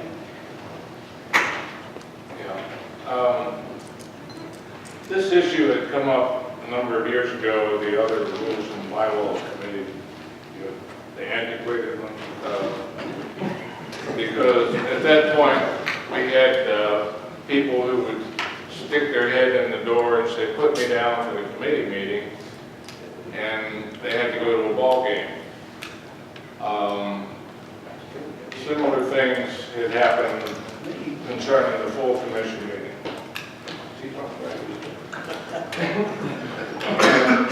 So we had established at that point that a committee meeting should be attended at least 1 hour or until the meeting ended, because some of them do in shorter time. This resolution doesn't address that I could pick up.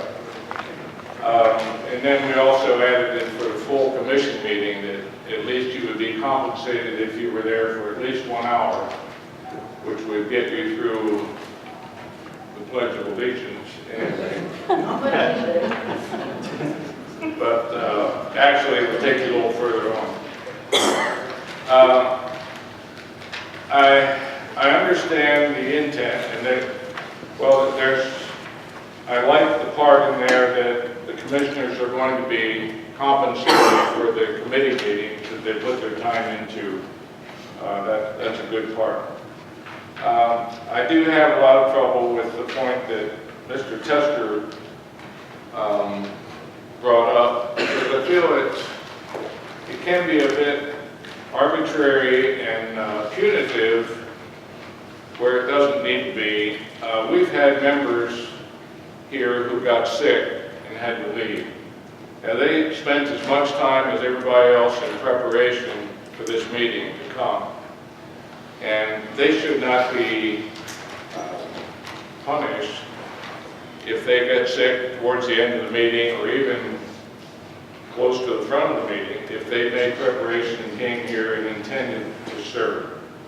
So I think that line is a little extreme and is punitive and can be arbitrary at times, because things do come up. There could be an emergency at home, and if it happened during commissioner comments and you had to leave and go to that, you wouldn't be compensated according to this. If one of the commissioners, some of the older ones, had a heart attack and died, you'd have to tell the widow, I'm sorry, but he's only going to get $35. How old are you? I don't know, Attorney Harden, I don't think you addressed any special conditions, such as Mr. Meehan was just alluding to. I did not, of course, I just draft what I'm asked to draft, and there were discussions in the meeting and about, conditions of when there could be exceptions, and I think the consensus was, I mean, you're given, I don't know who you would give the authority to, I guess maybe the full commission, to put, anytime you put any ambiguity in there or some discretion, and then one gets paid and one doesn't, or one excuse is good and one isn't, that was the concern from a legal standpoint. Of course, we can say we're going to set it at the minimum state pay, and there's not really anything anybody can do about that. You can be paid the minimum rate or compliant with state law. The issue was, who's going to make the call on what excuse is sufficient and which one isn't. Of course, the full commission can vote, by 2/3 vote to suspend it. And if somebody had an emergency or was sick or whatever, you all can suspend that rule and pay that person. That'd be your call, as the full commission can do on just about anything. So that was the concern that I remember in the meeting, was just putting the discretion in there and who was able to do it. Ms. Draco, brought this about, I'm sure, but I didn't raise Cain about it. But I went to highway committee with Mr. Von Cannon one day at 2 o'clock at the highway department. Then it come down at 6 o'clock to the budget meeting. Only got paid for one meeting. John Lewis is the same thing. So I guess maybe that's where it's come from. Well, this resolution. This Commissioner Culler, you've got your hand up. I think I know what the intent was, and that's fine, but, I hate to police anybody. I hate to police a group of adults. We're all adults here. We have a job to do. No, I don't like sitting here till 11 o'clock at night, especially tonight. Sometimes I think we get a little carried away. We don't really think about how long we're discussing items that don't need to be discussed and so on. I just really hate to police people. And again, if it's like Attorney Harden said, how are you going to decide? I got sick and went home, you're going to pay me, and Mr. Lyons, he got a call from his wife, she's sick, you're going to pay him. That's going to be one of those situations that's going to be hard to determine. So I'm not sure what the answer is, but I just feel like we should police ourselves. We have a job to do. We were elected to be here and to finish the business for the county. Commissioner Meehan? I don't know, I don't want to throw the baby out with the bathwater, but could we just leave the resolution as stands, however, strike those two sentences, however, if the commissioner fails to remain in the meeting, that would be under the 5th whereas and the number 1 under now therefore. I'd like to, it still leaves bare.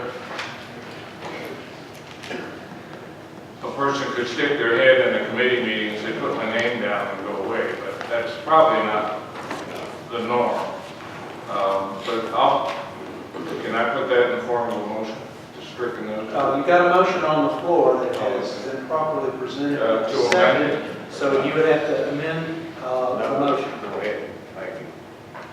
So is that your desire? You want to amend the motion? What would your amend the amendment be? resolution by striking those two sentences, however, to the end under the 5th whereas, and the number 1, however, to the end of that sentence, I think. I understand, you're basically just removing the pay reduction part. Right, I understand. Is the amendment, or the motion to amend is to remove the restriction on pay if you leave the commission meeting early. So is there a second to that? Okay. Second by Commissioner Deeds. Is there any discussion on that? You're taking out the meat and potatoes of the resolution. We might as well not even pass the resolution. Right? I mean, that's the whole gist of this resolution. I'm not doing this to punish you, LC. I'm not doing it to punish anybody. I'm doing what I was asked to do. And I'm doing what I think is right. I understand that we had a big discussion on how to police it and the black and white area of it, if you put too much gray in there, we make this point already. Who are we gonna put it on? The chair? The chair gets to make the decision who gets paid and who doesn't get paid? I mean, do you want that? Do you want that power? Who? It's either black or white. There should be no gray area on this, in my opinion. Commissioner Cullen, The point is, we don't get paid by the hour. I never walked out of a meeting until the issues, major issues was voted. Most of the time, there's one issue that would, I didn't really feel that important when I left. There's been plenty of business took place after you left. Well, sometimes you get in all kinds of. okay, gentlemen, enough conversation, please. Let's have some order here. Commissioner Cullen. Well, I guess I'd have to disagree with Commissioner Jenkins. That is not the meat and potatoes. There's another important issue. People attend the meetings for 2-3 times during the day and not getting compensated for it. But again, you know, we have a job to do. I think if we're responsible to those, we've been elected, we're supposed to be here, we need to stay here and do the work. Okay. Commissioner Lyons.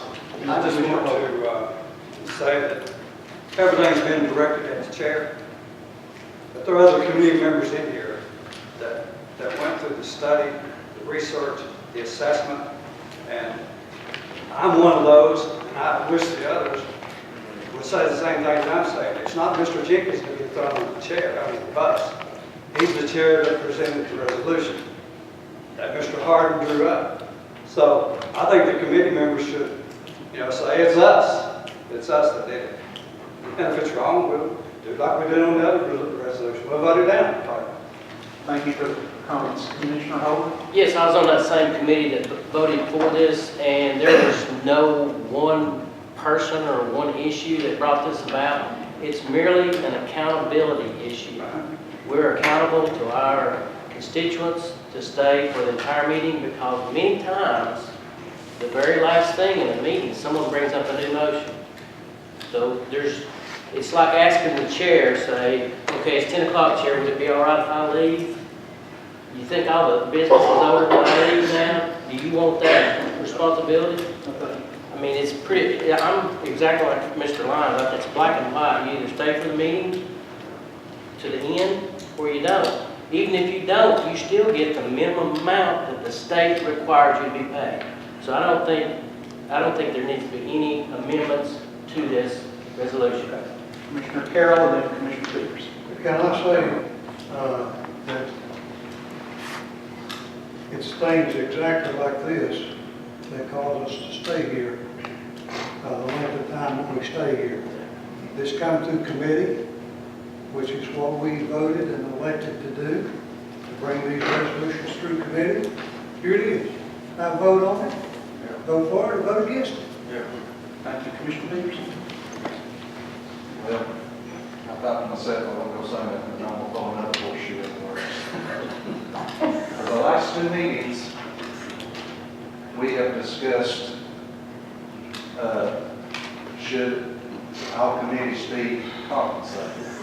You'll remember back in June, I was asked to take over supervising the animal shelter and to form a committee in Mr. Jenkins, a transition committee. We done that. We had our 2 meetings of transition committee. We formed our animal shelter board. Since then, we have had several meetings, I guess 4 or 5 meetings. And when that was formed, I didn't ask for no compensation. I've been called at 2 o'clock in the morning over animal shelter issues. I have went down there almost at least every other day since June, or every 3 days. I'm down there at least a couple, 3 times a week. I didn't ask for no compensation for that. I'm doing that because I want to.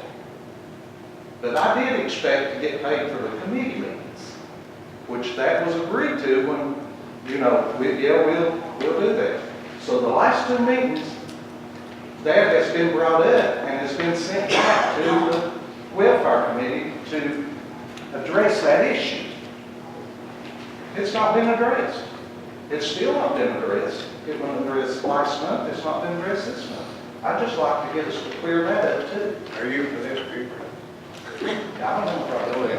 It's on number 2. Mr. Chair, yes, that issue is on number 2, according to Mr. Harden. If you look on the last page, Mr. Chair, it says each duly authorized committee meeting shall attend as a commissioner. That's the way I understood it. So I took care of Mr. Peters. I don't think that's specifically addressed in this. This is setting the pay that's the committees that exist right now. Basically, I think you would have to specifically approve paying the members of the Animal Shelter Board. I know this has come up a couple of times. And all the committees I've been asked to look at, basically, if it's not a committee that's created or established by the commission, you have to look at state law. Most of the state laws in the ones that I've been asked, the agriculture, I think it was library board, and I can't remember the other one, but either the state law specifically says you cannot pay them, it's without compensation, or the state law is silent. And in my opinion, that means you can't do it unless the state law authorizes it. The only exception to that was the library board. Yeah, the Public Records Commission. It specifically says that the county, any member who's not paid an annual salary by the state or county can be paid a $25 per diem for each meeting. Library board, you can do it. Any other board established by state statute, the Agriculture Board, the others, you can't. But the Animal Shelter Board is one that's created by this commission, and I think you all can authorize pay for the county commissioners on that. And there's 3 from the city that you can't pay, and there's an at-large member that I don't think you can pay. But the 3 county commissioners that serve on that board, I think you all can specifically decide to pay them. Commissioner Mann, and then Commissioner Ward. Yeah. We are discussing the amendment to this resolution. I still think if we leave that in there as it is, you could have several extremes.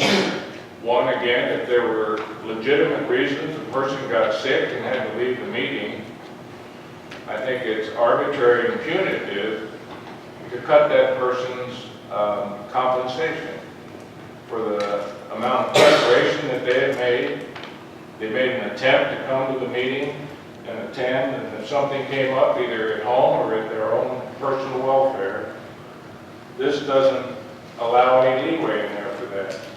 The other thing is, a commissioner could come in here, take the roll, and get up and leave, and get $35. The way it is. Commissioner Ward, you have a comment? Yeah, I just want to say life's not fair. You know, you get paid for what you do in life. And we all committed to be commissioners. If I was a student and they graded me from A to E and I didn't finish my test, I would get a D. If I finished my test, I might get an A. So you get paid for what you do. All right, the amendment to be voted on strikes the exclusion of the leaving the meeting early and paying the state minimum. So that's what we're voting on, is to amend the document to strike that language. Is everybody clear? Is everybody clear on the amendment that you're voting on? Okay. Madam Clerk, call the roll.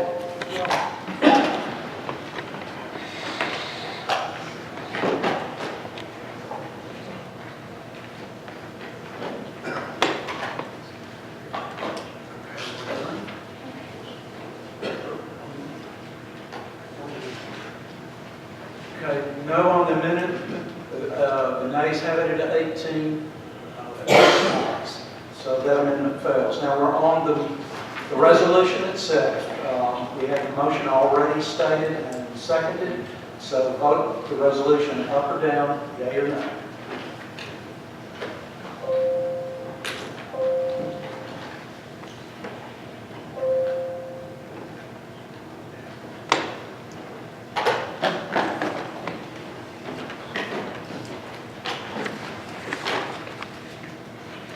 Commissioner Lewis? Motion. Thank you. Do a vote. Ayes have it, 19 ayes, 3 noes, the resolution passes. I got a question. Who makes that decision? Who's responsible to make that decision, who gets paid and who don't? Who makes that decision if you get the full price of $35? The minute you walk out the door, you make that decision. It's a consequential. What's your mark of use. that? Is this legal, Mr. Martin? Yes, sir. That's what we talked about in the meeting. I mean, we're only obligated to pay the state minimum. There was some discussion about not paying at all, and that's not legal. We have to pay the minimum. So as long as you receive the minimum pay by state law for your attendance, that's legal. I think that, in my opinion, I think the questions would come in if you started eroding it and there was the exceptions made of the rule. There's no perfect answer, but yes, I think you can do this. Commissioner Jenkins? Mr. Chair, just a little out of order, but I don't know. I'd like to make a motion that we go ahead and pay the county commissioners that sit on the animal shelter board $50, just as the standing committees do. The motion is seconded by Commissioner Lyons to pay those individuals, the 3 commissioners, the Commissioner Peters, Commissioner Collins, Commissioner Culler, $50 when they attend the animal shelter committee meetings. How many meetings was that? How many meetings have you already had? We've had one each month except December, so we've had one, we started about August. According to the attorney, I don't think we can do it retroactive. It has to be done in full. So the next meeting, if they attend, assuming that this motion passes, they'll be reimbursed for the time, $50. So any other discussion? All right, there has been a motion and a second. Madam Clerk, call the roll.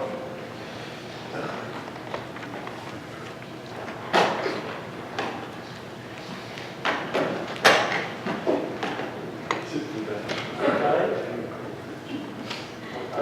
19 ayes, 2 noes, 1 absent. So the ayes have it, the next meeting, the commissioners attending the animal shelter committee will be reimbursed for the time. The next item is a resolution authorizing submission of an application to TDOT for a special litter grant. Commissioner Holden, I think this came from your committee, did it not? Okay. You want to just summarize it quickly? Now, let's let the attorney summarize it. It's pretty straightforward. I don't think we're going to have near as much discussion on it as we have.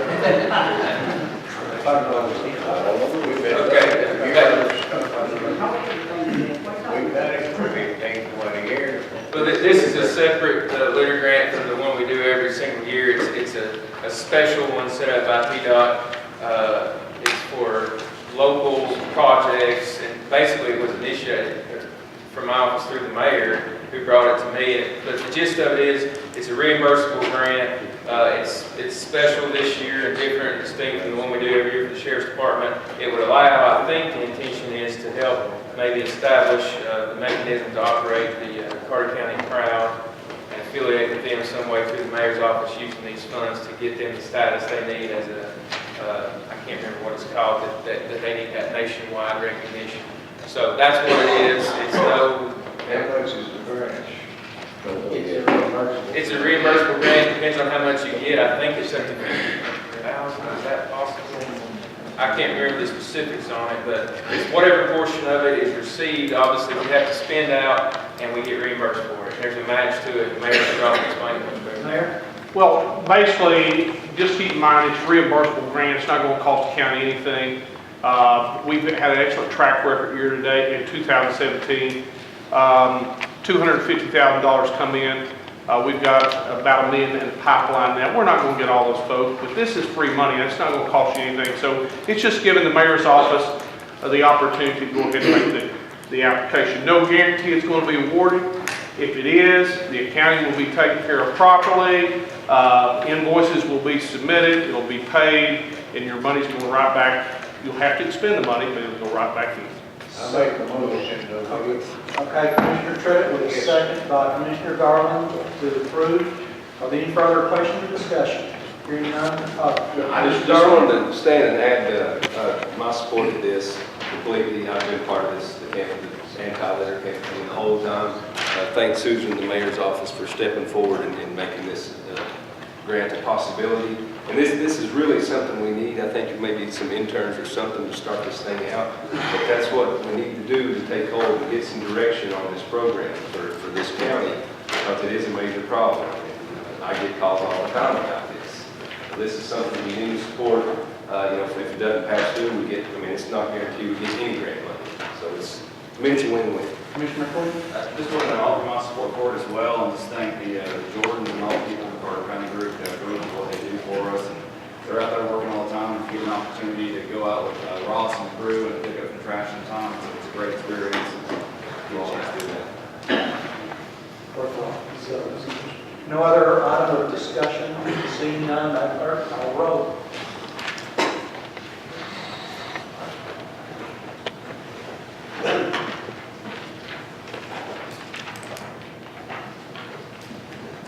All ayes, thank you. Next item on the agenda is the Industrial Development Board presentation regarding Borla's pilot, which is paid in lieu of taxes. Recommendation.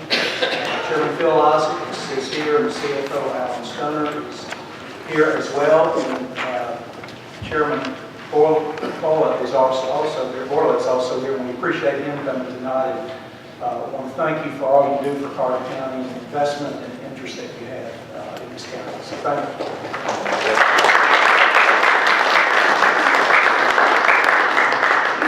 Thank you, Mr. Chairman.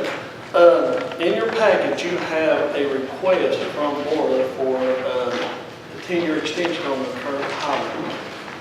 It was the responsibility of this committee to review and make a recommendation to the full commission as to whether to extend this extension. We began the review process by having our first December meeting after the newly formed committee.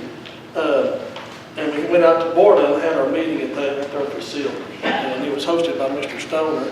And he was very helpful in giving us an overview of what's happening in that facility. And after a lengthy discussion, a lot of questions on the committee's part, we were able to take a tour of the facility, and which is very helpful to us. It's a beautiful facility, and it's a very well-maintained facility, which is very important for future economic growth and recruitment for hopefully that facility. We also met in January, and at our January meeting, we had the task of sitting down and discussing and voting on the recommendation that has been requested by Borla. And after a quite lively and lengthy discussion amongst the committee members, I want to thank all the committee members. We had a lot of input from all the members, and a lot of good discussion. But after the lengthy discussion, we had a motion to extend the pilot program for 10 years, and also had a second. And after the vote, it was voted to recommend to the full commission to extend the pilot program for Borla. I have tonight with us Mr. Alan Stoner, and I think we'd like to get up and maybe give a brief overview of actually what's happening in that facility. And I encourage all of you, if you get an opportunity to go out to the facility and take a look at it, you need to go out there. There's a lot of things happening. It's a beautiful facility. We also, like you said, have Mr. Borla here with us if he would like to make a few comments. But come on up here, Mr. Stoner. Thank you, Phil.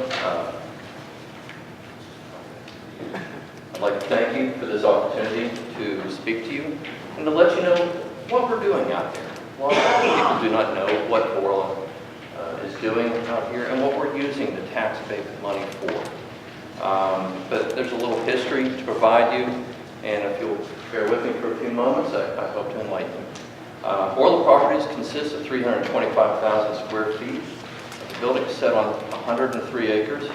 Borla Properties, which has the abatement, owns the facility and leases it to Borla Performance Industries and other tenants. It's a uniquely positioned property at the gateway into the county that creates a positive image for travelers, visitors, and investors. It is located at the only interstate exit in Carter County. Its presentation is the cornerstone to new investment and tax-based expansion at the exit. Looking to expand operations, in 2007, Borla scanned the country for a new home for its corporate headquarters and its U.S. manufacturing facility, which at that time was in California. They found this facility while also looking at another Tennessee facility. Though there were advantages to locate in this region, there were no requirements to choose this specific facility. But they chose Carter County location over other locations in spite of larger incentives offered elsewhere. This facility proudly promotes its Made in America product. At the initial IDB pilot, Mr. Borla committed two things. First, he would focus on stimulating job growth at the facility and the surrounding area. And secondly, he would continue to invest in the facility to make it better each year and preserve this asset that truly belongs to Carter County.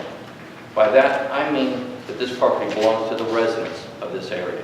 It is a real gem to find such a facility in this area, and Borla's role is to maintain and improve the facility as stewards or custodians, allowing us to pass the property on to future owners. Incentives usually are given in hopes to lure companies into the region. It's an investment frequently made trusting that the larger returns will come from the company. Unfortunately, too many of these great promises are never realized. Companies frequently do not live up to their end of the agreement. However, Borla has met its commitments. We have proven that we deliver on our commitments. On its first commitment of job growth, Borla has invested heavily in capital to support skilled manufacturing, engineering, and research and development job growth at the facility. Since the January of 13 pilot renewal, Borla has added approximately 139 skilled manufacturing and support employees. These are skilled welder, CNC operator, draftsman, mechanics, tooling, and process engineers, many of which have attended your local trade schools. We've given countless local students an opportunity to work and grow and to stay here and not have to move away from family. Borla alone has paid $39 million in compensation in the Tennessee facility in only the past 5 years. And only imagine what that means to the local tax base as these payroll dollars multiply as they trickle through the economy. Some economic multipliers would convert this to approximately $62 million of economic impact in this area. Borla also has at least 9 tenants that use the facility. We have supported significant job growth by providing space for tenants who have added approximately 300 new jobs during this 5-year pilot phase. There are more tenant employees at the facility than Borla employees. So think of what those payroll dollars mean to this area. Additionally, Borla has acted as a leading economic development advocate by actively supporting the local, regional, and state economic development entities that host economic or domestic and international visitors as they showcase the area for economic development. We've hosted Governor Haslam, State Economic Commissioner Boyd, state and federal congressmen and senators, TVA Regional Industrial Development, First Judicial District, and other international development teams. Mr. Borla has brought many significant owners and directors from domestic and international companies to this region, all of which again proves our commitment to building jobs through economic development right here in Carter County. These efforts made by Borla represent a reinvestment of this taxpayer. We're taking those dollars in the abatement and we're using that with our time and money trying to help recruit additional investment into this area. There are many local groups that have used our property. Elizabethton High School students have come to visit the property and see what we do for those that are interested in scientific-based careers. Trade school and drafting engineering students visit and tour and see what we do. Local police, including K-9 certification, have been there, EMS and fire training. UT Center for Industrial Services training classes have brought people from all over the state here. And we have had the Carter County car show for 4 years that brought in hundreds of show cars and visitors to this area. The last commitment made by Mr. Borla was to maintain and improve the facility for future users. These investments are another utilization of the tax base. First, Borla provides a favorable lease rate to our tenants, in part because of the abatement, so our tenants benefit directly. Second, the property and facilities are nearing 40 years old. The building layout does not efficiently support the manufacturing process, and it is very expensive to preserve. Prior ownership did not invest in the facility as they expected to only stay a few years. In order to sustain the premium gateway property, Orla invested heavily in facility restoration projects. We currently face significant expenditures for repaving the loop road and parking lots, roofing replacements, climate control, safety and security, sewer repairs, fire pump system maintenance, and bathroom renovations. All of these areas affect the comfort and safety of both Orla's employees and its tenants. These expenses continue to grow and affect our economic model.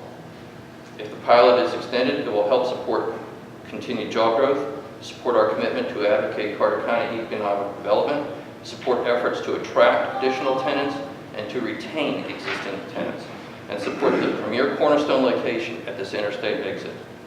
If the pilot is not granted, we will be less able to provide favorable lease rates, which may jeopardize current tenant retention. Also, less will be available to maintain the property and therefore contribute to a declining value for Carter County tax base. We want to avoid this decline like so many other manufacturing facilities across the country. Even after 40 years, visitors remain impressed with the facility and the property. Remember that Orla is the custodian trying to preserve this amazing place for the future of Carter County. But to just a few bullet points. So what does Carter County gain from Orla? First, job growth through direct employment. In the last 5 years, we've gained 139 employees. Job growth through tenants. They have added over 300 positions in only the last 5 years. Job growth through Orla helping recruit domestic and international investment. That's that reinvestment of part of the abatement. And then job growth through business incubators, carbon fiber and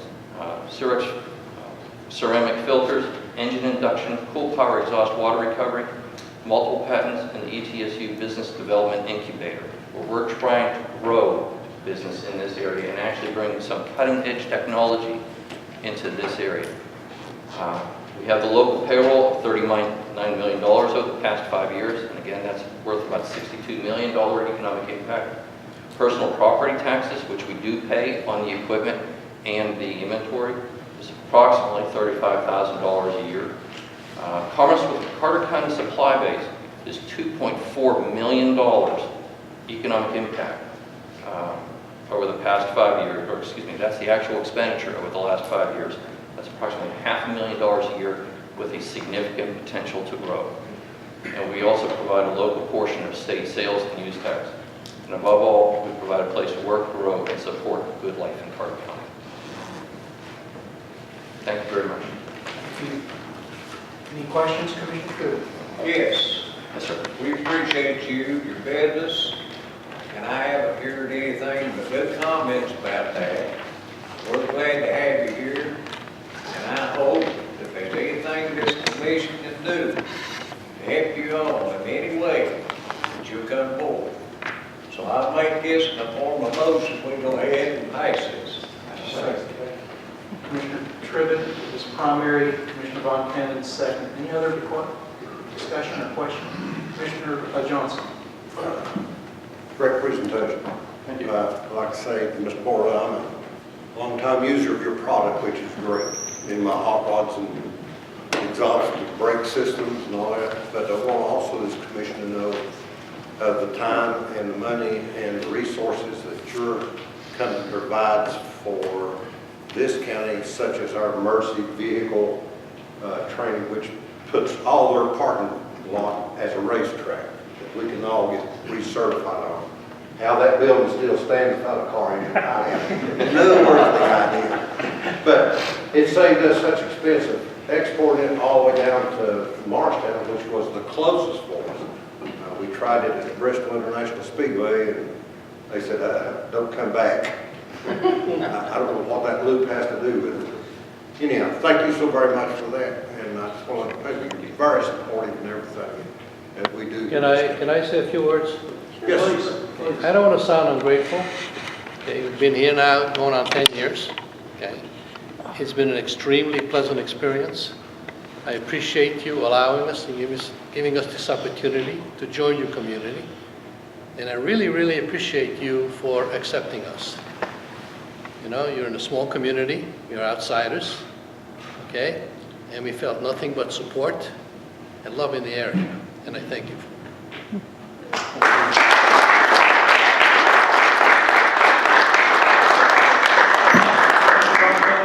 As a comment, Mr. Alex Borland, Yes, sir. I showed that building to Kazuo Ishikura, Bridgestone Tire. Yes. You're a lucky man. Because you got it. Commissioner Mann? Well, do you ever drive that Rolls Royce sitting in the front? Yes, we do. Commissioner Holder? For those of you who have cars, you know that if you leave them alone, they'll sink into the concrete. So you have to drive. Yes, sir. I worked in that building for 25 years. I know it's a huge facility. There's a lot of upkeep, and as it approaches 50 years old, I can only imagine the amount of capital assets that they have to put back into it. So I only got one stipulation on it.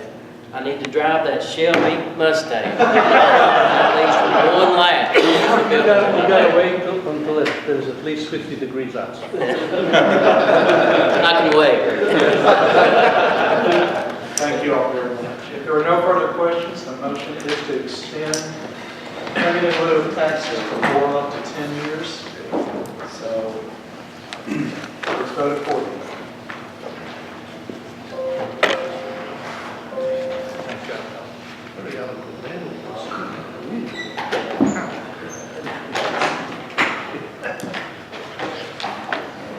All up. One no.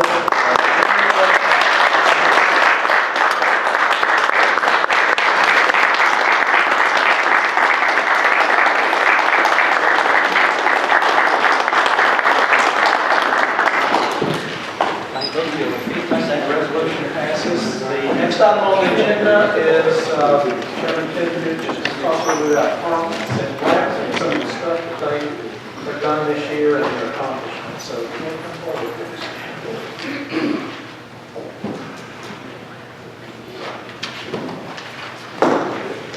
Good evening. Am I on? Yes.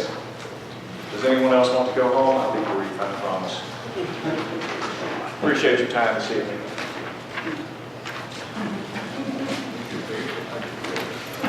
You put the reconstituted Parks and Rec Board to work about 3 years ago. My purpose tonight is to give you an update on our activities, what we've accomplished, what we're doing now, and what we hope to do in the future.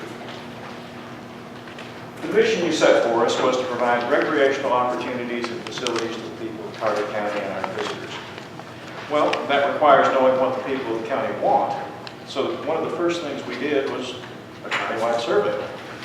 It didn't cost us very much because we worked with the county and the city planning departments which prepared the survey, and then we did the work of compiling it ourselves rather than using a consultant. It was time and money well spent. What we learned then has informed and guided what we've done since. The challenge we have is how to accomplish the mission on what is and will always be a limited budget. Now that's not a complaint. We understand. It's just a recognition of the reality that money is always tight and we're not always going to be your top priority.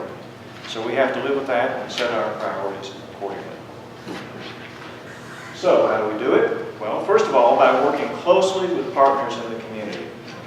We've sought out groups that want to work with us on projects who are willing to take the lead and provide the resources that we can. Oftentimes, it means that we're playing a secondary role, providing a little money, a little oversight, a little guidance, contacts with government agencies, but frankly, I think the most important thing we provide is impetus. They come to us with an idea, we say, okay, sounds good. What do you need us to do? Let's get it done. The second thing we do is we aggressively seek grants, as with the $10,000 we received from the Tennessee Department of Health for the playground at Roan Mountain Community Park last year. Just last week, we decided to seek a recreational trails program grant that will be worth about $200,000. So stay tuned on that one and see how it goes. At this time, we have agreements with 8 community partners and a proposal out for another. Some we've done projects with, others we've identified projects we'd like to do, and some we're looking for opportunities. And I'd like to mention a group that doesn't get much recognition, at least not much positive recognition. And that's the prisoners of the Carter County Jail and Lone Mountain Prison. They are some of our most valuable partners, providing thousands of hours of labor for mowing, cleanup, construction, and other purposes. We literally couldn't do it without them. So I want to take this opportunity to say thank you guys. We really appreciate what you do. Now we're looking for more partners. So if you know of a group that would like to work with us, please put them in touch with us. And I'm speaking not just to the commissioners, I'm speaking to the entire room. As my hero, Ronald Reagan, once said, the most terrifying words in the English language are, "I'm from the government and I'm here to help you." Well, he was right. We don't try to tell our partners exactly what they're going to do and exactly how they're going to do it, because most of the time they know better than we do anyway. Instead, we try to be a resource for our partners. We say to them, let us know how we can help. Sometimes it's just a phone call to the right person. Sometimes it's a little money to push them over to the top. Sometimes it means just staying out of the way so they can get some useful work done. Now, we've completed a number of projects, and I'd like to mention 3 of those. First of all, our Recreation Master Plan. This is a guide to our future activities, and having one is an important leg up for applying for grants. We asked our consultants for as simple a document as they could produce that would do the job, and that's what they gave us. We spent $5,000 on a plan that usually costs most communities around $25,000. Second, I hope you've seen the new stage at Roan Mountain Community Park. Now, we didn't go to the Roan Mountain Recreation Foundation, which runs the park, and say, you know, you guys really ought to build a stage. Instead, they came to us and said, we really need a stage in the park. We said, fine. What do you need? They said, don't worry about it, we'll take care of it. And they did. After they had raised almost all the money they needed, we gave them $3,000 to push them over the top, and they did the rest. The result is a wonderful community resource with an estimated value of at least $75,000.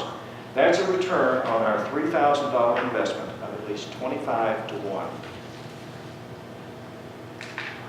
The third thing I'd like to mention is, well, when I say birding, a lot of people give me a funny look. But the fact is that Carter County is one of the best birding locations in the U.S. It's a great hobby and it's a great tourist draw. We've helped the Herndon Birders put out 3 publications so far. They had the expertise, but they needed money to pay for the printing. So we provided a little over $2,400, and they produced work worth, very conservatively, at least $25,000. That's a return on investment of at least 10 to 1. Now we have several continuing projects that we do every year, but I'll mention just one. The Roan Mountain Community Park is run by the Roan Mountain Recreation Foundation, which works on a shoestring budget with volunteers and a lot of help from the Roan Mountain Prison Work Crews. Usually we give them $3,000 every year, but last year we gave them $3,800 to help with some additional maintenance expenses. The total value of the work they did was over $63,000. Now can you imagine, we run a 26-acre park on $3,000 a year. That's a return on investment of at least 16 to 1, and I think it's more like 20 to 1. The operation of this park has provided the model for much of what we hope to do in the future with other parks in the county. Now, I'm really excited about our current projects. I could spend all night talking about them, but the chairman's going to get upset if I do, so I'll mention very briefly. We're almost finished with the refurbished playground in Roan Mountain, for which, as I mentioned, we got a $10,000 grant from the Department of Health. And we'd like to thank the Commission very much for getting us started on the new park on Gap Creek, which will be built in collaboration with Elizabeth. We hope to get started on it very soon, and this is going to provide us with badly needed softball fields and other amenities as well. But what I'd really like to tell you about is Green Bridge Landing in Hampton. I can't tell you how proud I am of this effort. The project was brought to us by the Ideas Group and the Appalachian paddling enthusiasts, and started as an attempt to clean up the kayak landing on Doe River. Now, Dr. Whittle, are you here? No, Chris Little's already left. It's a shame because Chris Little was one of the people who was instrumental in getting this thing started, and he was too modest to mention it this evening, but he really played a huge role in getting this thing started. It's grown into a small community park with a number of purposes and benefits. In the end, we think we will have invested about $7,500, and very conservatively, it would have cost at least $50,000 if we had contracted the work. That's a return on investment of at least 7 to 1, and I think it's really more like 10 to 1. Greenbridge Landing is our first pocket park. There we go. Which we define as a small park customized to a community's needs and, crucially, the community's ability to support the park in the future with very little help from us. The Greenbridge project is led by the Appalachian paddling enthusiasts with lots of help from volunteers and other partners. Now, honestly, it hasn't been a pain-free effort. And there were some bruised feelings along the way as we figured out how to do it. But the park is operational now, and we'll add the finishing touches in the spring. Very importantly, for the Parks and Rec Board, it has proven the concept. We now know that our approach to building pocket parks works, and it works well. Which means Elk Mills, Stony Creek, Watauga, every other community in the county, we're ready when you are to build a pocket park. So let's get together and talk about it. So, where are we? Well, we have our feet firmly on the ground. We have good working relationships with a number of agencies and community groups, and we're looking for more partners. We've completed a number of projects of increasing difficulty. We have a proven strategy for building pocket parks, and we've demonstrated that we make good use of every dollar you give us and achieve an excellent return on investment. But we're out of the low-hanging fruit. There aren't many easy, cheap projects left for us to do. And that means that the projects we are looking at doing in the future are larger, they're more complex, and they're going to be more expensive. And we have a long list of proposed and planned projects, including Carter County's Tweetsie Extension, more pocket parks, the Over Mountain Victory Trail, mountain biking, and on and on. The opportunities are significant. The resources are limited.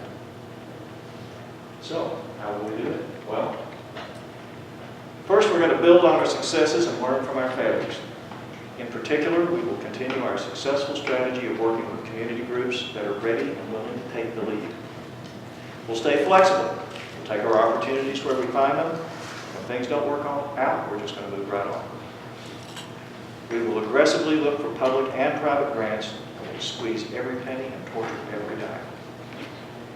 We're going to continue to build a close working relationship with Elizabeth at Parks and Rec.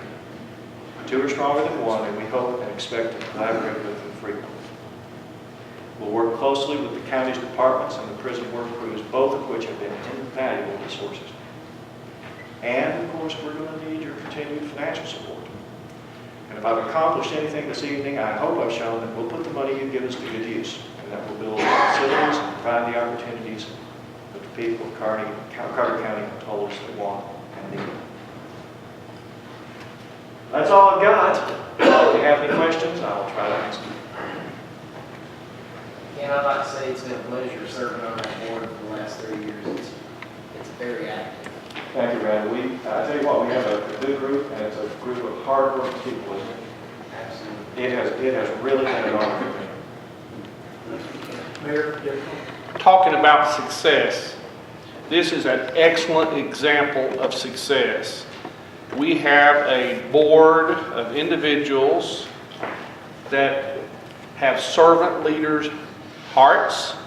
These are people that are making a difference, they're changing the landscape. I'm extremely encouraged. I appreciate the return on investment numbers. That's one of the things that we discussed when we were here talking about the requests that they had made during the budget process. Some folks raised objections to the fact that they had asked for such an increase, going from the 16,000 up to 50. As long as you have citizens that are dedicated to this level and are making a difference and putting their hearts and soul into it and showing completed projects, give them the money. because $50,000 is nothing. It's a major investment in our community. So, Chairman, you've done an excellent job. I appreciate the work that you've done. I appreciate the work of all the members. I appreciate you, Randall, for being the liaison from this commission back and all the work that you've done.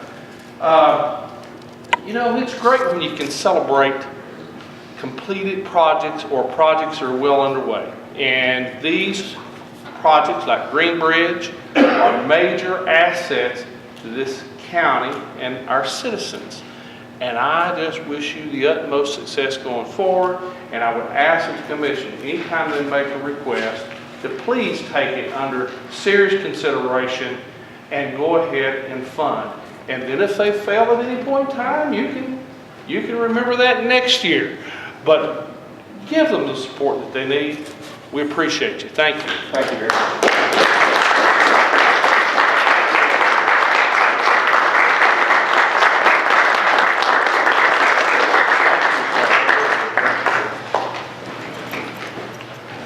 Mayor, you're up for your report.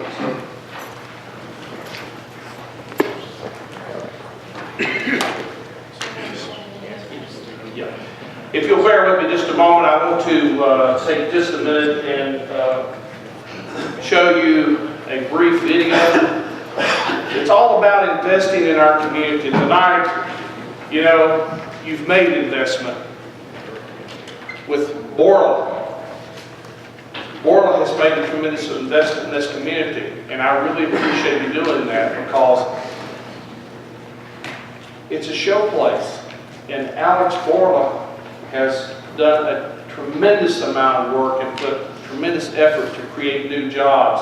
Just as you heard from Mr. Stoner, total jobs between Borla and the tenants in the last 5 years, 450. I mean, that's significant, significant. He also has pads out there that are ready in the event that we would have someone that would need a facility short order. 3 modules, all infrastructure in place, 43,000 feet each. Tim, you know all about that.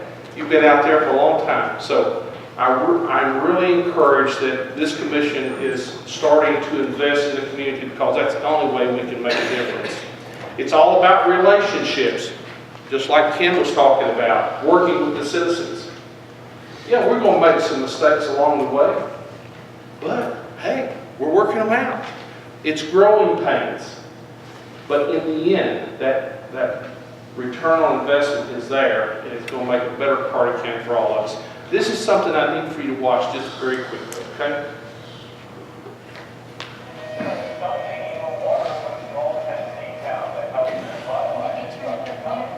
People look to their lake to build a tourism industry from scratch. Bass in the Lake helped bring $14 million to the town of Dayton, Tennessee in just 1 year.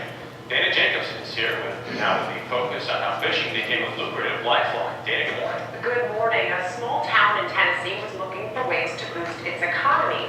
They realized the solution might actually be right in front of them in the form of a lake.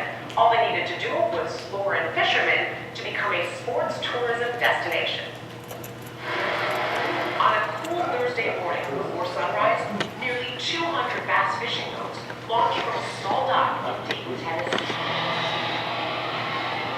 While the anglers compete to hook the biggest bass in Chickamauga Lake, the town is cashing in, so says Dennis Thomas, of the county's Economic and Tourism Council. How much money has fishing brought to your community of Dayton? Our statistics show us that about $14 million new dollars came into town last year. $14 million in things like food, lodging, and new tax revenue. That's a big deal for this small town of 7,200 in southeastern Tennessee. We now have a tournament coming in every year for 400 boats. Mayor Gary Llewellyn was raised in Dayton. Tell me what Dayton was like when you were growing up here. It was just a small country town, had little country stores. It's also a town that's been struggling since the recession. Dayton is in the heart of Wake County. It's one of the more depressed areas of Tennessee based on statistics that include poverty rate, household income, and unemployment. I didn't know I'd be in politics. I've been a businessman all my life. But when Mayor Llewellyn was elected 4 years ago, he had a plan to turn around Dayton's economy. sat with the council. I fished, and I went to them with the idea, and I said, guys, if this trust being run with me on this, fishing can really make it good for us. Turns out, Dayton was sitting on a secret. Chickamauga Lake is more than 50 miles long and boasts some of the best bass fishing in the South. In 2014, the town began sharing their local treasure, using it to reel in big-time fishing competitions. And we began to think of this lake as an opportunity. Tomlin was lured back home from his job at Coca-Cola by the opportunity to help his boyhood town. We went after tourism, which tourism comes in many shapes, forms, and fashions. For us, it happens to be fishing. For other communities, it may be something else. It may be horseback riding, but for us, it was fishing. You have a number even that one angler will bring into your community. Absolutely. Industry statistics will tell you that the average angler spends $1,100 in a week. They will spend $1,100 in your community. And how many anglers might you have on a weekend here? This particular tournament has 400 anglers. I can't do that for now. You know, it's impactful. You know, one event by itself is powerful, but we've been averaging 30 events per year for the last 3 years. Fishermen, their families, and fans coming into Dayton, the local service industry has been booming. Yeah, fishing was obviously awesome. Nathaniel Eastwood is the general manager of the Sleep Inn, one of 2 new lodging facilities that have opened recently. 3 or 4 years ago, none of this stuff would have been as aggressive in its growth. And so it's, like I said, it's a major catalyst for what we've been able to accomplish. And there are 5 new restaurants as well. Dayton isn't the only town in the game. You do not need to host the Olympics to become a sports destination. Mary Ellen Sprecher is managing editor of a magazine dedicated to sports tourism. She points to events like the Fat Tire Bike Race in Cable, Wisconsin. And on they go, 53 kilometers down. The American Burgeviter Ski Race in nearby Hayward, Wisconsin. And especially the pickleball tournament in Naples, Florida, as success stories. They were planning on maybe a $500,000 economic impact. They had $1.5 million in economic impact. In 1 year. In one event. For all the money that sports can bring in, Dennis Tomlin says the tournaments are just a first step towards a larger goal. What about the idea of industry growing from this? Might you see that too? Absolutely. So industry, we're chasing industry as hard as we're chasing tourism. If you're an industry CEO, you're looking for quality of life. So when you come here, we want you to feel energy and feel a great community. And we believe it will yield great results. A little foreshadowing there, just days after we visited, Tomlin announced that Dayton had reeled in a big fish, if you will. A Finnish company, Nokian Tires, announced a $360 million investment in a new plant in Dayton, along with the promise of 400 new jobs. And again, this is a small town. Yes. This has a huge impact. Great catch, no release. Yes, but they were catch and release on the fish, to point out. Yeah, thanks as always. I want to apologize for the sound with that, but I think you got the message. Dayton, Tennessee, small town, not a whole lot different than Carter County, Tennessee. We have natural resources here beyond compare. You've heard it firsthand. When we had Design Sensory here, they told us Carter County, very few counties can compare to what we have here. We've got it all. We've got the Watauga Lake, we've got the Roan Mountain, we've got the Appalachian Trail, we've got the Watauga River and the Trophy Trout section. You have to get out of the box, folks, and we're doing that. When we created the Mayor's Office of Economic and Community Development in 2016, there were a number of you that took positions against us. Said you can't do it. Well, folks, we have no other choice but to operate totally different than what we have in the past. And we had tremendous success, even though there was major opposition. We did it anyhow. We forged ahead. We're seeing that success with the Parks and Rec. We're seeing it with the Ideas Group. We're seeing it with the Apes. They've got ideas that are a little different than what we're accustomed to here in the county, but it takes those and all of us to work together as one to make that happen. So I am so blessed and so encouraged with the results that we've shown in the Mayor's office in 17 alone. $250,000 of grant money coming in. We've got $1 million in the pipeline. You gave us permission tonight to go ahead and make the application for another one. We won't get that $1 million, but I can tell you right now, we're working extremely hard at it. No one else before has done that, but it's taken a tremendous effort. We had to get outside the mainstream thought. We had to run against the bulls. You can't run with them. If you do, it's instant death. And Ms. Robinson has done an excellent job today. And just for your information, we are developing partnerships at many, many different levels. And Mr. Tomlin, we're hosting him here. He will be here at the end of the month, first part of next month. We're going to sit down, we're going to talk with him one-on-one. We extended an invitation and he accepted.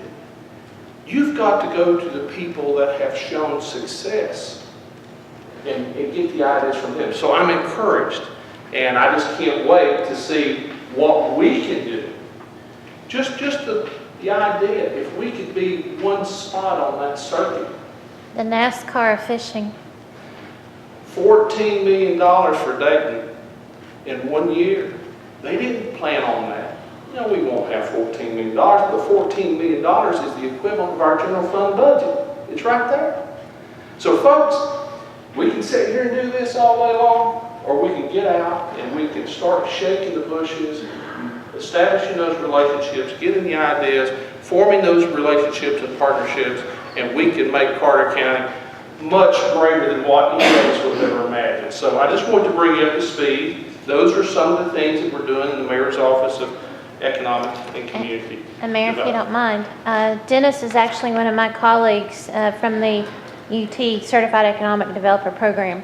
So he is very familiar with Carter County, loves the area, was thrilled when I reached out to him to see if he might be interested in a partnership to market us both and get those anglers when they leave Dayton to come visit Watauga Lake.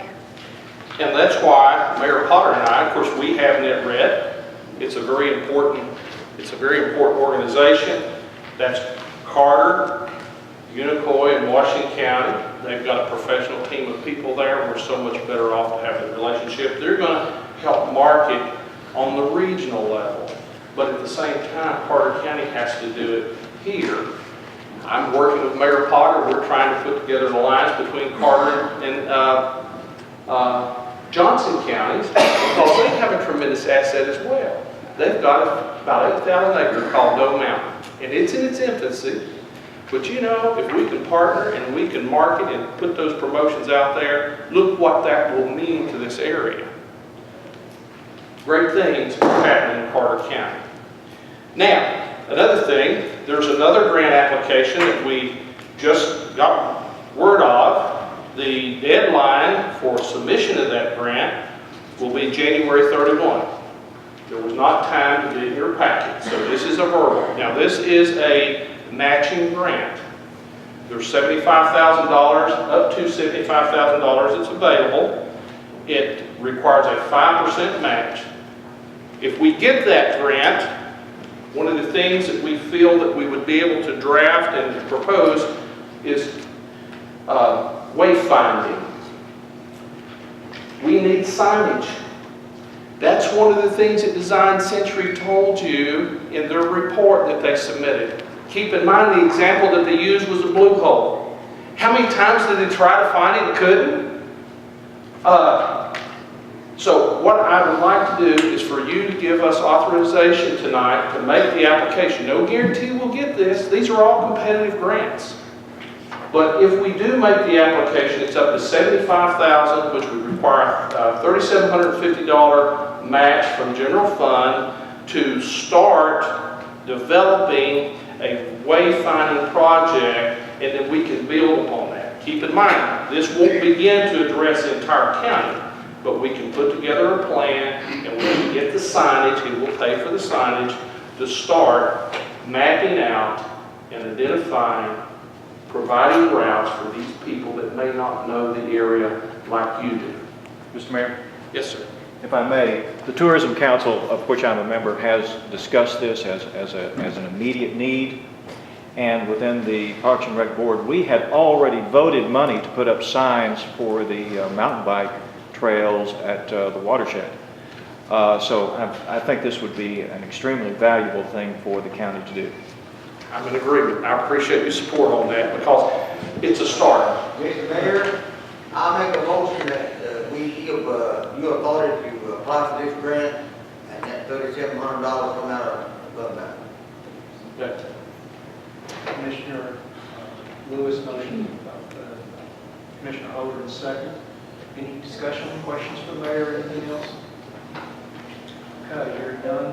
The motion is to let them move forward with this $75,000 grant, signage and other aspects of the 5% match. That $37.50 would be coming from our fund balance. So that's the way it is.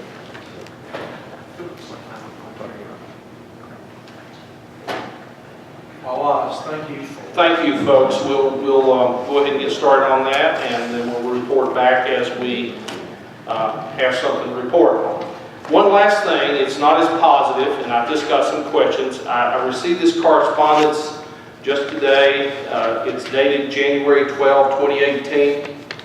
This correspondence comes to us from the audit manager of the Tennessee Controller of the Treasury.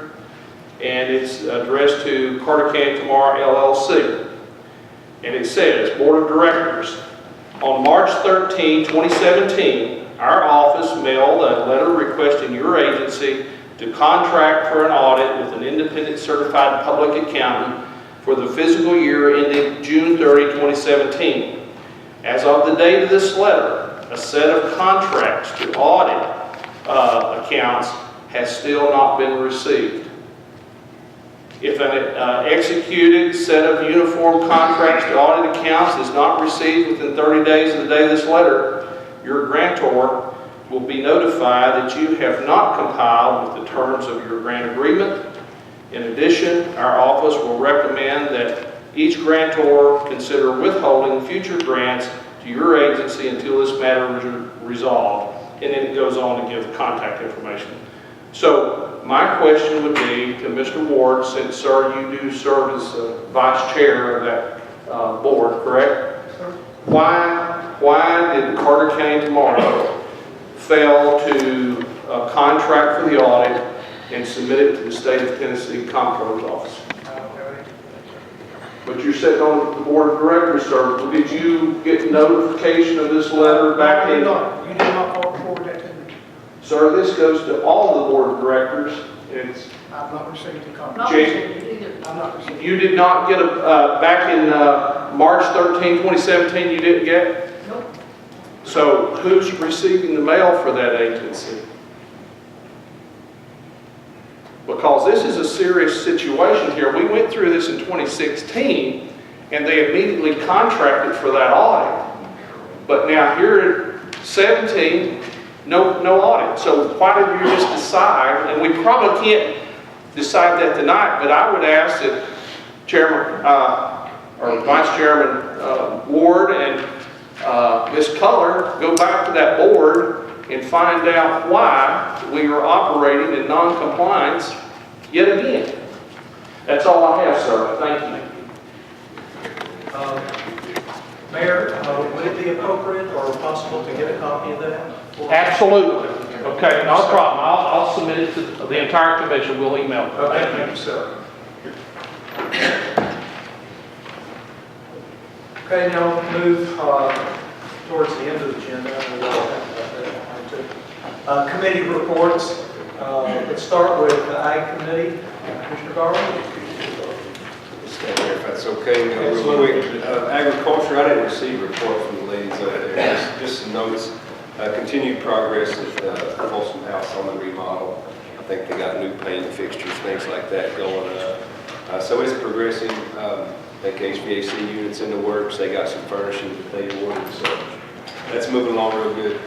Kathleen Wilson, ag agent, she's continuing education. I think she was in Savannah this past week.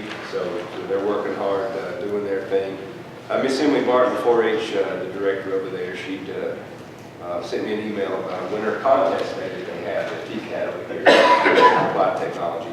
And they were asking for some judges for possible public speaking, maybe some break making, things like that. And I'm not sure if there's still slots available, but if anybody would be interested in that, you get with me and let me know. Also, Tennessee Environmental Council, that's, I saw on Facebook, actual social media. They have a 250K tree day giveaway. It's coming up here pretty soon.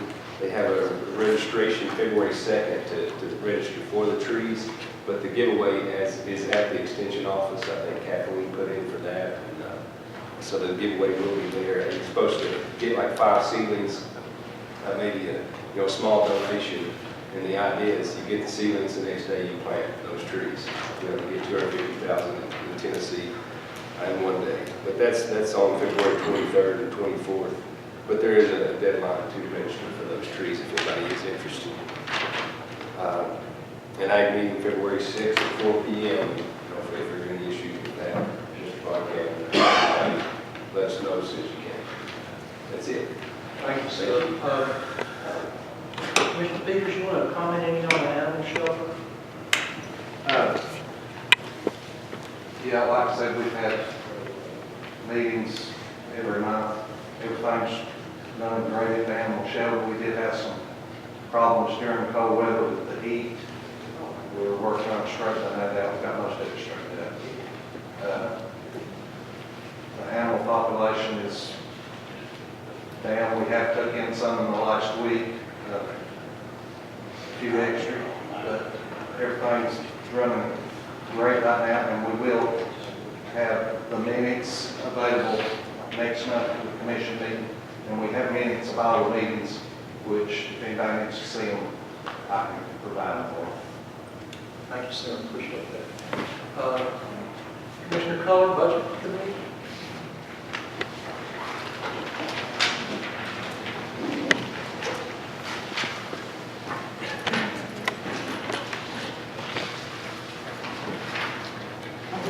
Gone through your budget committee information. Go ahead and start the process. General Fund 101, Amendment Number 6, for a total of $30,542.42. There are 9 items. None of this money will be coming from the fund balance, and I'll put that in the motion. I'll second. Second, Commissioner Trigger. Any questions for Chairman Culler? Seeing none, Madam Clerk, call roll.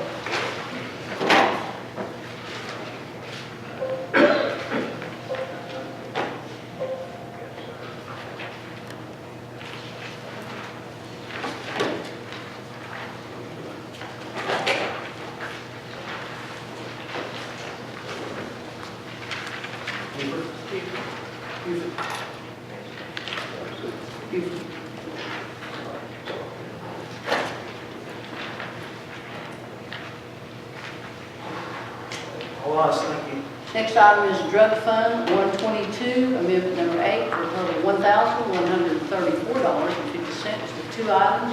Again, nothing coming from the fund balance. I'll put that for the motion. Second, Commissioner Dickens. Any questions? Madam Clerk, call roll.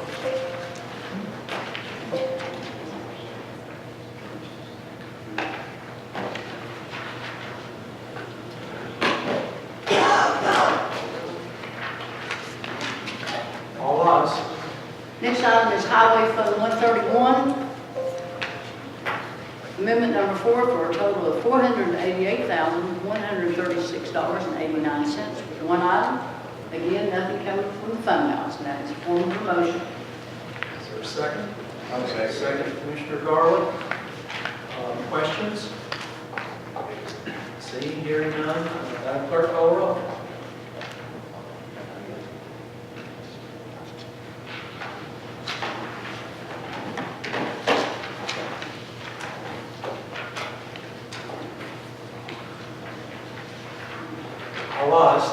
Next item is General Purpose School Fund 141, Amendment Number 7, total of $36,580 with 2 items. Nothing coming from the school's fund balance, and that's in the form of a motion. Is there a second? I'll say it. Commissioner Jenkins, is there a second? Questions? Yes, sir. What is this safe school? What is this Safe Student? It's a grant for the schools that provide school resource officers at their after-school program. So your Carter Cares, where there's children there after school, it provides a resource officer to stay there. Okay, just after school hours. Right. Hey, ma'am, I got a question on that, Ms. Collins. Yes. And a little bit of them, you talking about grants here, we've both got a resource officer for the school year, now we ain't got one, still ain't got one. Now, will this grant take that into consideration? This grant is for after-school programs. We're not gonna get one for the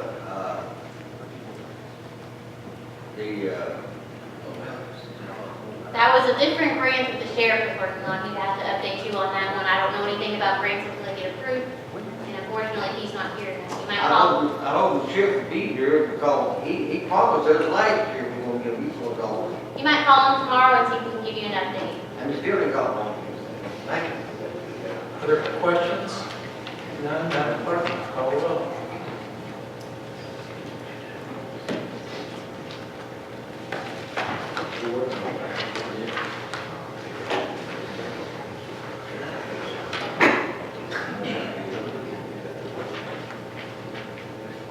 All ayes, thank you. Next item is, I'll put in the form of a motion to take $25,000 from the general fund balance to start the demolition and the closeout for the old jail. Is there a second? Second, Commissioner Lawrence. Any questions, comments? Madam Clerk, call the roll.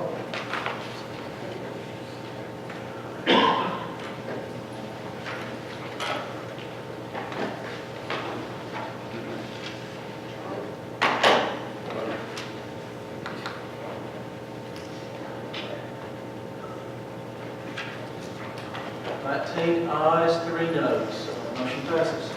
Next item was brought to us concerning the cemetery road problem that we've been having. So it is to amend it to $20,000 from the general fund to try to get a contractor to take care of the request for repairing the cemetery roads. I'm going to put that forward motion from the committee. Is there a second? Second. Second, Commissioner Trivett. Any discussion? See none, call a roll.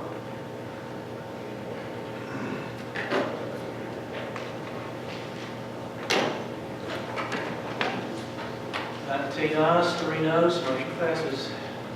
Next item is coming from the school system, general purpose school fund, to take $112,782.75 from their own fund balance to give the paraprofessionals a bonus. And I'll put that in form of a motion. Second, Commissioner Garland. Any questions? Hearing none, Madam Clerk, call roll.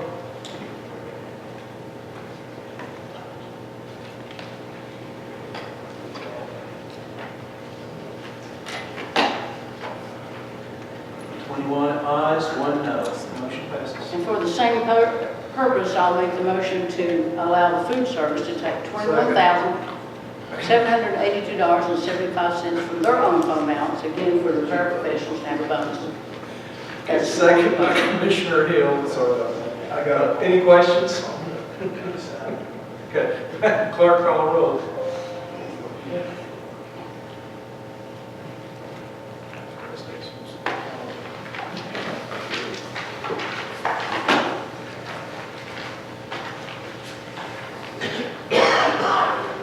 Ayes, 1 no. So that's sure that's all we have. Thank you. Thank you, Madam. Building and grounds, Commissioner Grunstead. Sorry, I'll just stand here because it's real brief. Commissioner Johnson touched on these projects. You know what, let's turn around.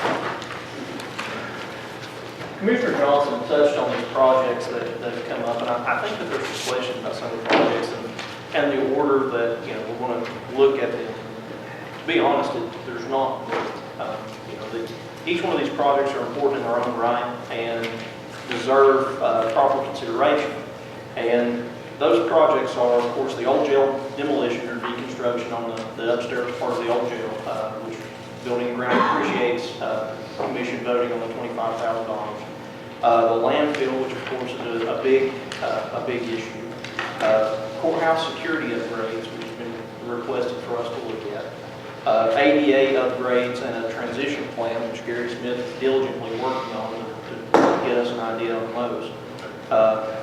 The potential for the environmental court, addition of an environmental court, which could lead to a second courtroom needing to be developed somewhere for a general sessions part 2 judge.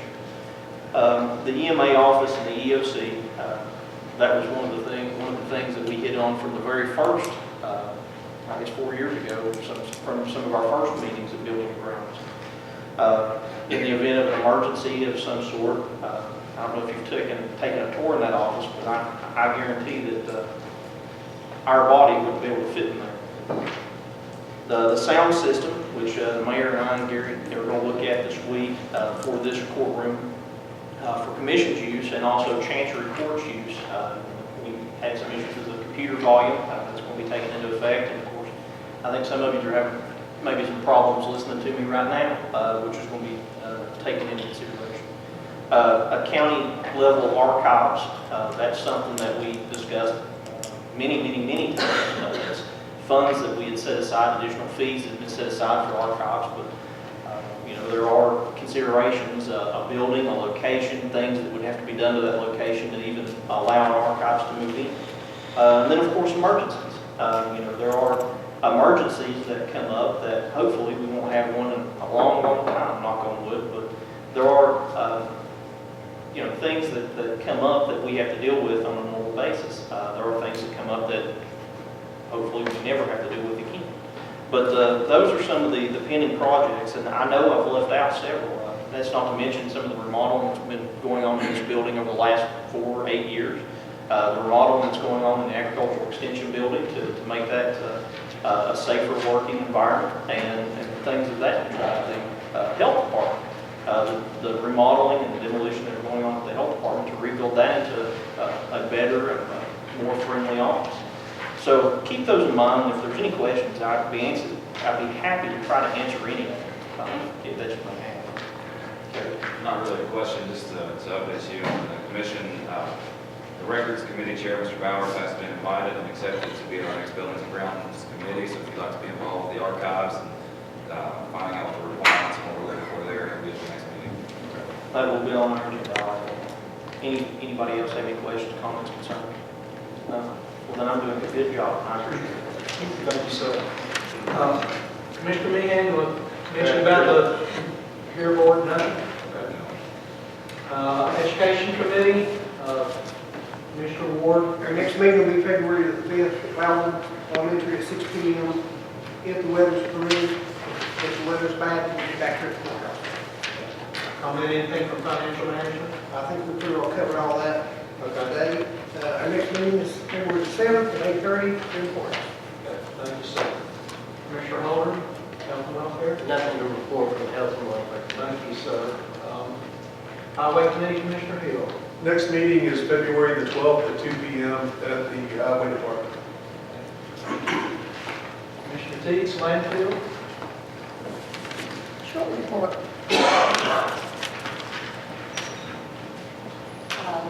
Director Lyons is not present this evening. In December, we applied for a state scholarship, and it was granted.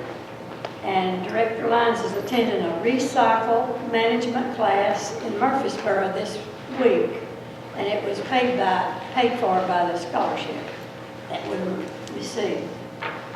And I'm sure you've heard or read of the plan that Benny presented at our landfill committee meeting in January. And Abby, she's left, but I thanked her earlier. She wrote an excellent report in the Elizabethan Star that I hope all of you read. And under this proposal, the current transfer station, which accepts household garbage, would be expanded to accept demolition materials. And the current demolition site would be topped off or go dormant. But it would be available if we had an emergency. It would not be closed completely, so we'd be there for emergencies. First, a study will have to be made to determine if the plan is feasible. We're not sure about that yet. And Benny believes this would be the most economical plan for the future of solid waste for our county. And if it is determined that the plan will work, then we'll begin to look at cost. We have not received a report from the survey team, and when we receive that report, it'll help us determine how many years of service are left at the present demolition landfill. Any questions? Steve, have you all looked around or contacted the state or looked around to see if there's another place for a landfill? The state would rather we not open up a new landfill. I know they know we wouldn't, but they have to regulate it. But I know one or two places, a landfill would be good for the next 50 years. But it would take something to do it, to get it done, because you gotta have a liner and all this stuff. But Johnson City's gonna close in about 9 years. And I don't know about this demolition site. All of that over the landfill, it's going to cost us more than will come out later on. But we need some more facts and figures on everything. But still, we need to start looking at a place for another landfill or something. Well, that's part of the plan, to look for the landfill. But it's going to be very expensive to close our landfill, maintain the landfill after that. As Benny says, babysit it, and then, of course, open up a new one. 30 years, you know, the landfill after it's closed. That's all that stuff. I realize that. But I think we need to be looking ahead. And I know we was talking about the budget, zero balance and everything. But I don't know where we're going to get all this money. But we need to start looking at a landfill very seriously and see what can be done about it. And if anybody wants to know, I'll take you where there's one will last for the next 50 years. You need to get with Benny and talk to him. Okay. Any other questions, comments? Thank you, ma'am. Law enforcement. Law enforcement has nothing to report. Go ahead and do roll call. Absolutely, go right ahead. Real quick, a big thank you to Chairman Gooch back there for coming out with us tonight, and what a pleasure it is to serve on that board, but he pretty much covered everything. Rules and bylaws, everything's in the minutes if you want to take a look at that. The only thing I might add to it is all the chairmen of the standing committees, you might want to contact Mr. Gary Smith over there for the Title VI training. We did it, so that the commissioners has had it, and I would suggest all the other chairmen. It takes about 20-30 minutes, right? Painless. You can get the little test. But we come out and get it done, and that way all the commissioners will be up to par with that. Everything else is in the minutes, and I'll take it any other time. Thank you, sir. Any other committees that need to report out? Okay, next is the county attorney's report. Just hit the high points. Of course, I always submit a written report to the minutes every month, details what I did for everybody. Of course, this month the resolutions were drafted, went to the meetings I was asked to attend. The big thing we got completed there, kind of in a rush before the holidays, was the closing on the Gap Creek property. We had to do some back and forth to Texas and overnight mailings and things, but that was completed in time, thankfully. As far as litigation updates, I'll just say generally the delinquent tax sale is a never-ending process. In the 2015 sale, we've got the default judgment on everything that remains, and there's currently 100 parcels of property that's scheduled to be sold in March 23rd, if they're not paid out ahead of that. And the Caraway litigation, the inmate who was injured at the landfill, half of that case essentially has been dismissed at this point, and there's one claim remaining which may or may not be dismissed, but a good chance by the court there. That's in federal district court. Other than that, unless anybody has a question, that's it. Yes, sir. Last month, I asked you to look into the two freezers, one of the two freezers that was gone from the animal shelter. Did you do research on that?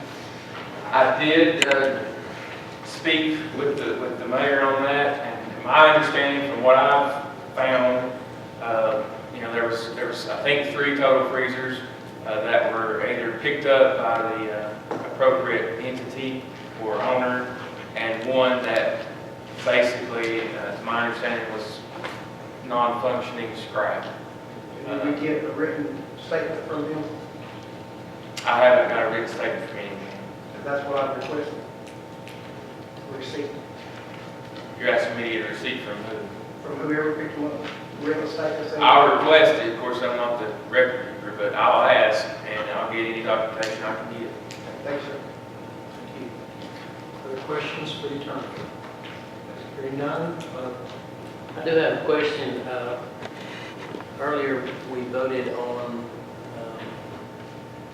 payment to the Animal Shelter Committee, and during that vote, only one of those persons abstained, and I don't know if we need to open that back up and make sure the other committee members abstain from that vote, just to make sure it's legal. I know there was a precedent for law that was brought up previously. I don't know if that's an issue or not. Just want to make sure that we stay within the confines of law. Commissioner Cole? I'll be glad to go on record as abstaining. I almost did anyway. I just felt like in the future it would be a yes vote, but I'll be glad to have my vote changed to abstain. Essentially, I can answer that by saying if it's not immediately challenged, basically you foregone that. Even if those commissioners' votes were voided, it's still overwhelmingly passed. Yeah, no, I will make it clear, I'm not challenging it. Sure. I just want to make sure that we are within the confines of law.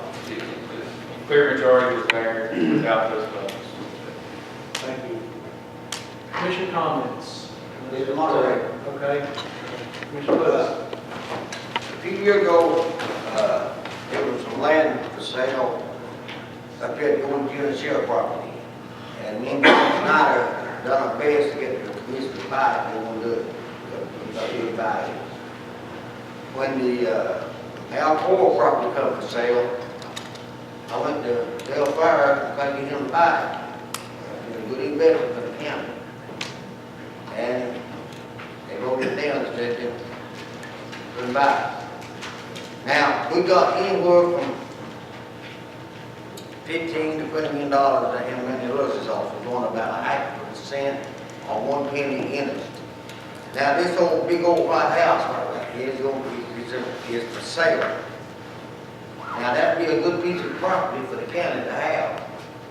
Some people say, well, we might not need it, but you don't know what we need it or not. I say it'd be a good investment for the county to own it.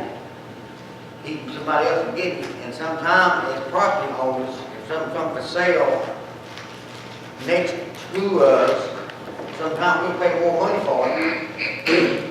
Keep somebody else getting it. Because it might be an asset to us one of these days.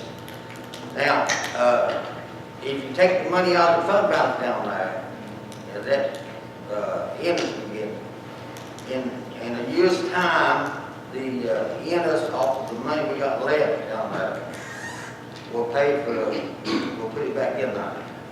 So I'm gonna make a motion that we will buy the big old white house down here for the county use. Put that thumb on the motion. That we buy that white house. The Whitehead property. Okay. You don't have a price there, John. Well, even if we get go to $500,000, which I think we get less if we bargain with it. But if we have to go to $500,000, I think we get it less, but up to that, I think we can somehow. That's the best price I can give you right now. Okay, there is a motion to buy this big white house. Mr. Whitehead.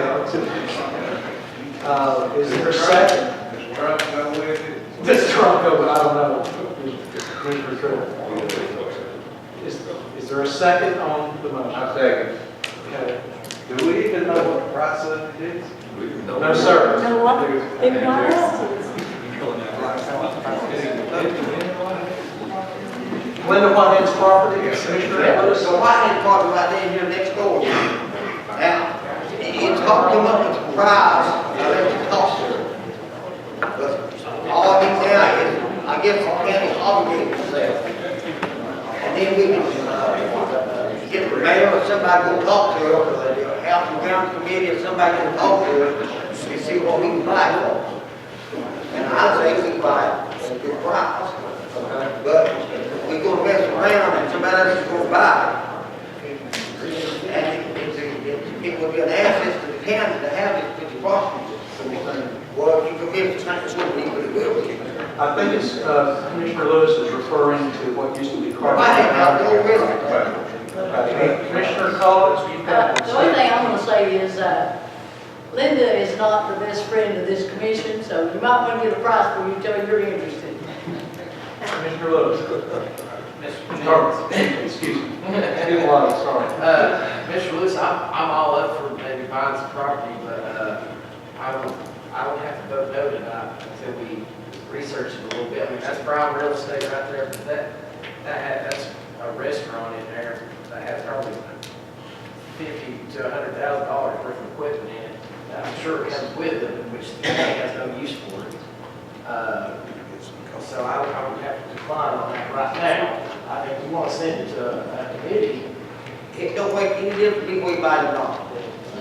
But I'm telling you, if the county don't obligate themselves to tie it up, somebody else will get it, and eventually it'd be an asset to the county. She's been trying to sell that thing for years. Well, Commissioner Bodkin? I just don't get to Before you laugh, listen to this. The lot next to it, with the highway property, is worth how much? $1 million. Close, Danny. Probably $350,000. Then you've got the house for a museum that we've been talking about forever. So before you get too funny about this, John, you're not.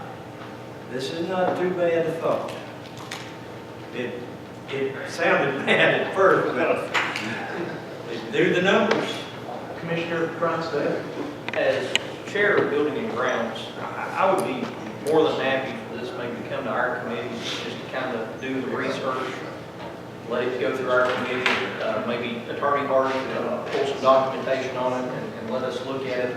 And then, you know, if it becomes something that we feel that we should look at more seriously, we can send that to budget. But I disagree with the way we did this. Commissioner Troop? I'd like to amend that motion that we refer it back to the building and grounds.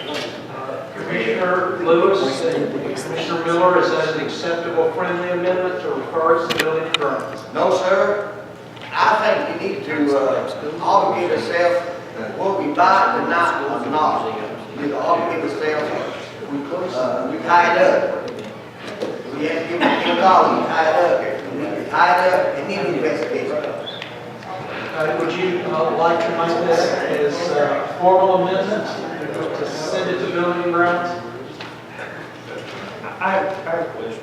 Yes, sir. Attorney Harding, before we buy property, don't we have to have or even vote to buy property? Don't we have to have an assessment, appraisal, what you go through? Yeah, so you'll have to get a current appraisal of value. You can only, I think it's 5%. You can only exceed that by 5%. So we can't even really make an offer until we have that. I mean, you all can commit to investigate it or something of that nature, but we can't. Question on the motion about the piece right We get ready to spend more on that old jail.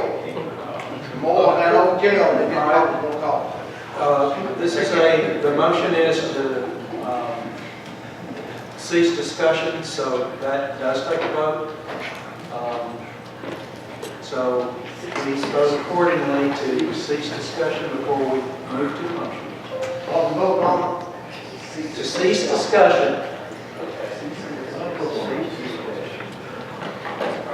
Or close discussion.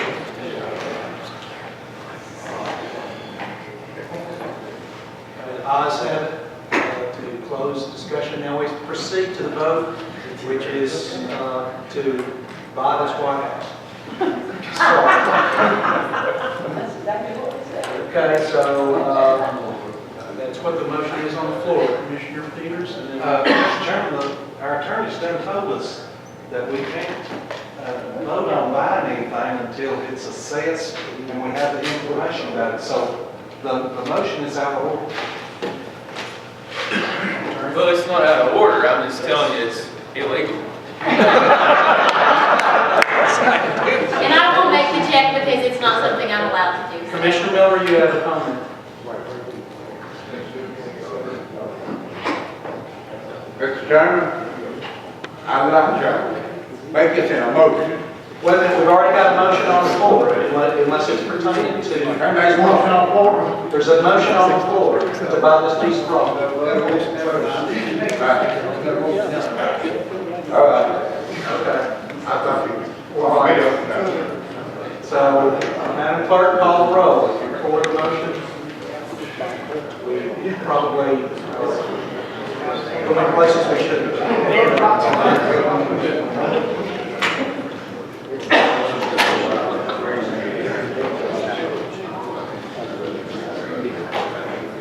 Commissioner Johnson, are you back?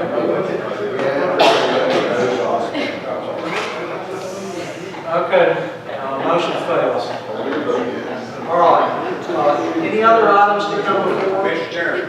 Yes, I make a motion, we turn this over to the building grounds. Okay, that's a second from Commissioner Hill to refer this to Buildings and Grounds to do the investigation. Any discussion? Well, I just want to make a comment. I voted incorrectly on that. I was wrong button. Well, I just don't want to go down with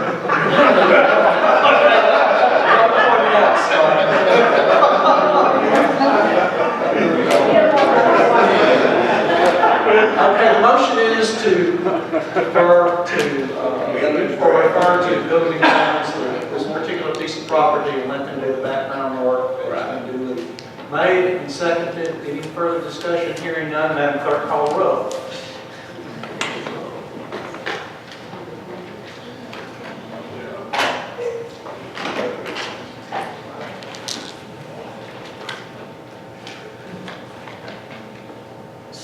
Ayes, 6 noes.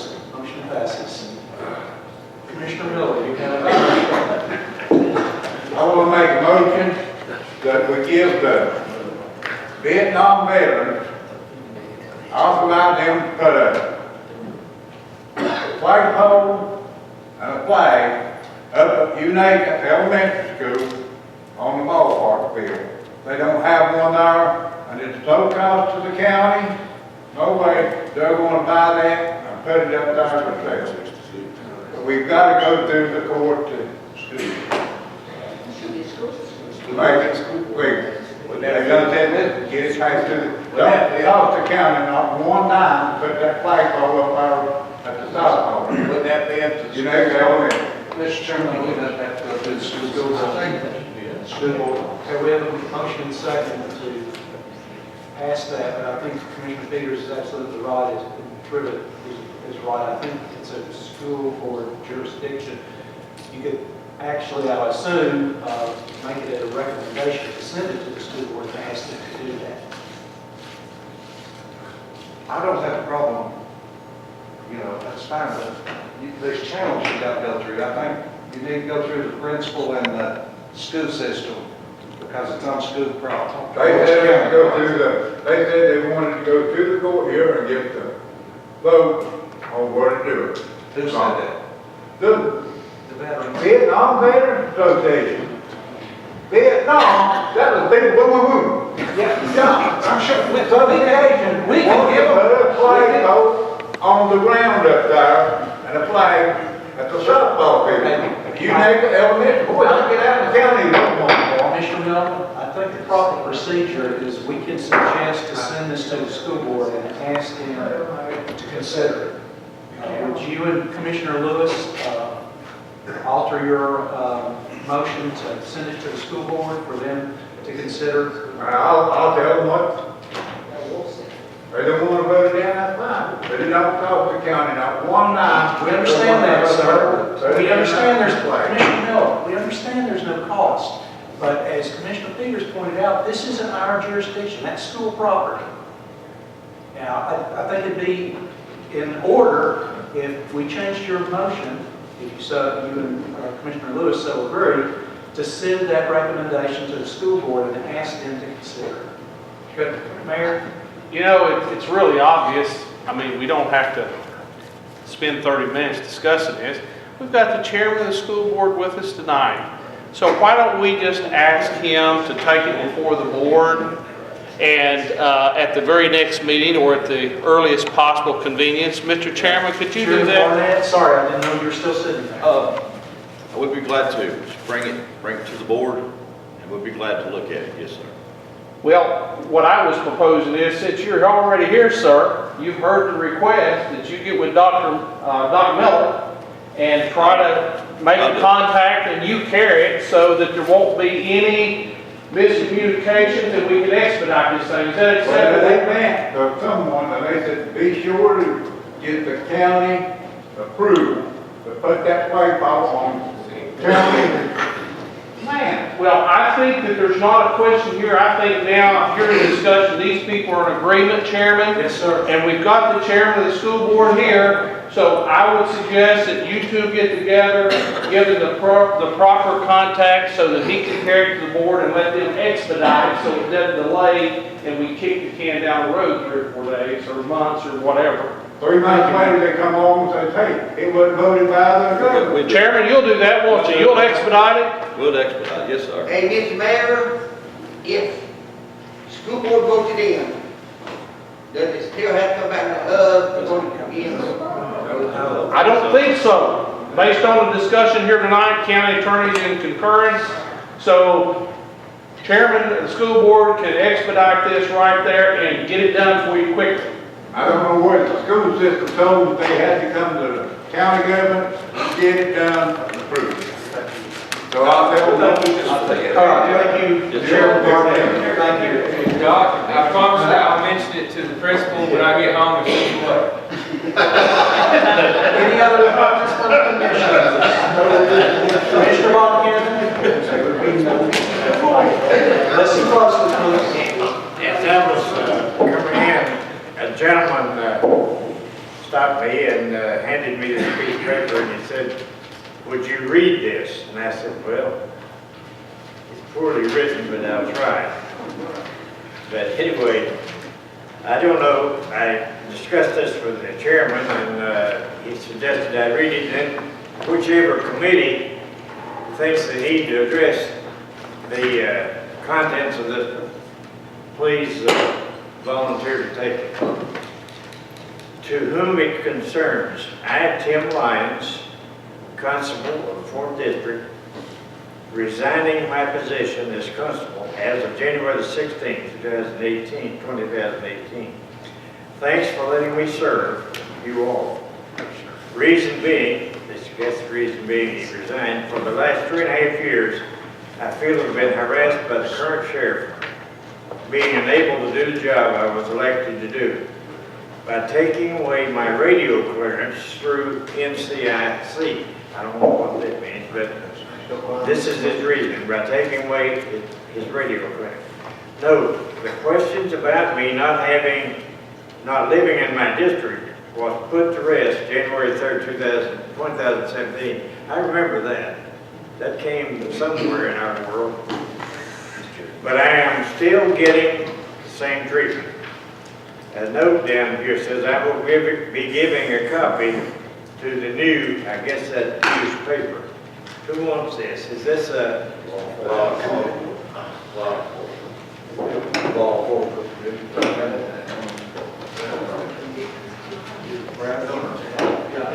Take those to the clerk's office if he resigns first.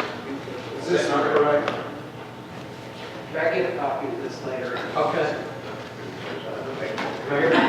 One last thing, Chairman, I'll be extremely brief. Earlier in the meeting, during the roast of Mr. Von Cannon, we failed to mention one thing.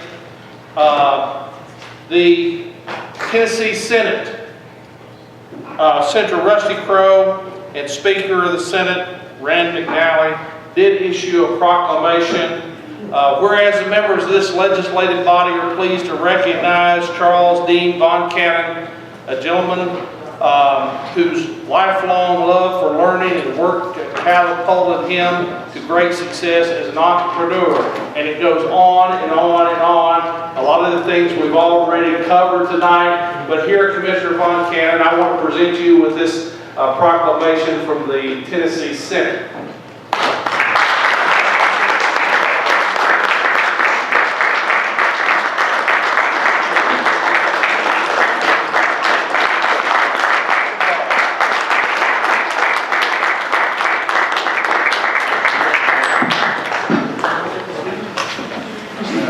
Make a mistake when you give me a microphone. I now have students that are 77 years old. And tonight, how many? 40 or 50 showed up. And that's been 60 years ago that those students that I had in school. I love Boones Creek. I love teaching, and if I could have made a living at it, I would have continued. Beautiful profession. So those of you that are teachers, bless you.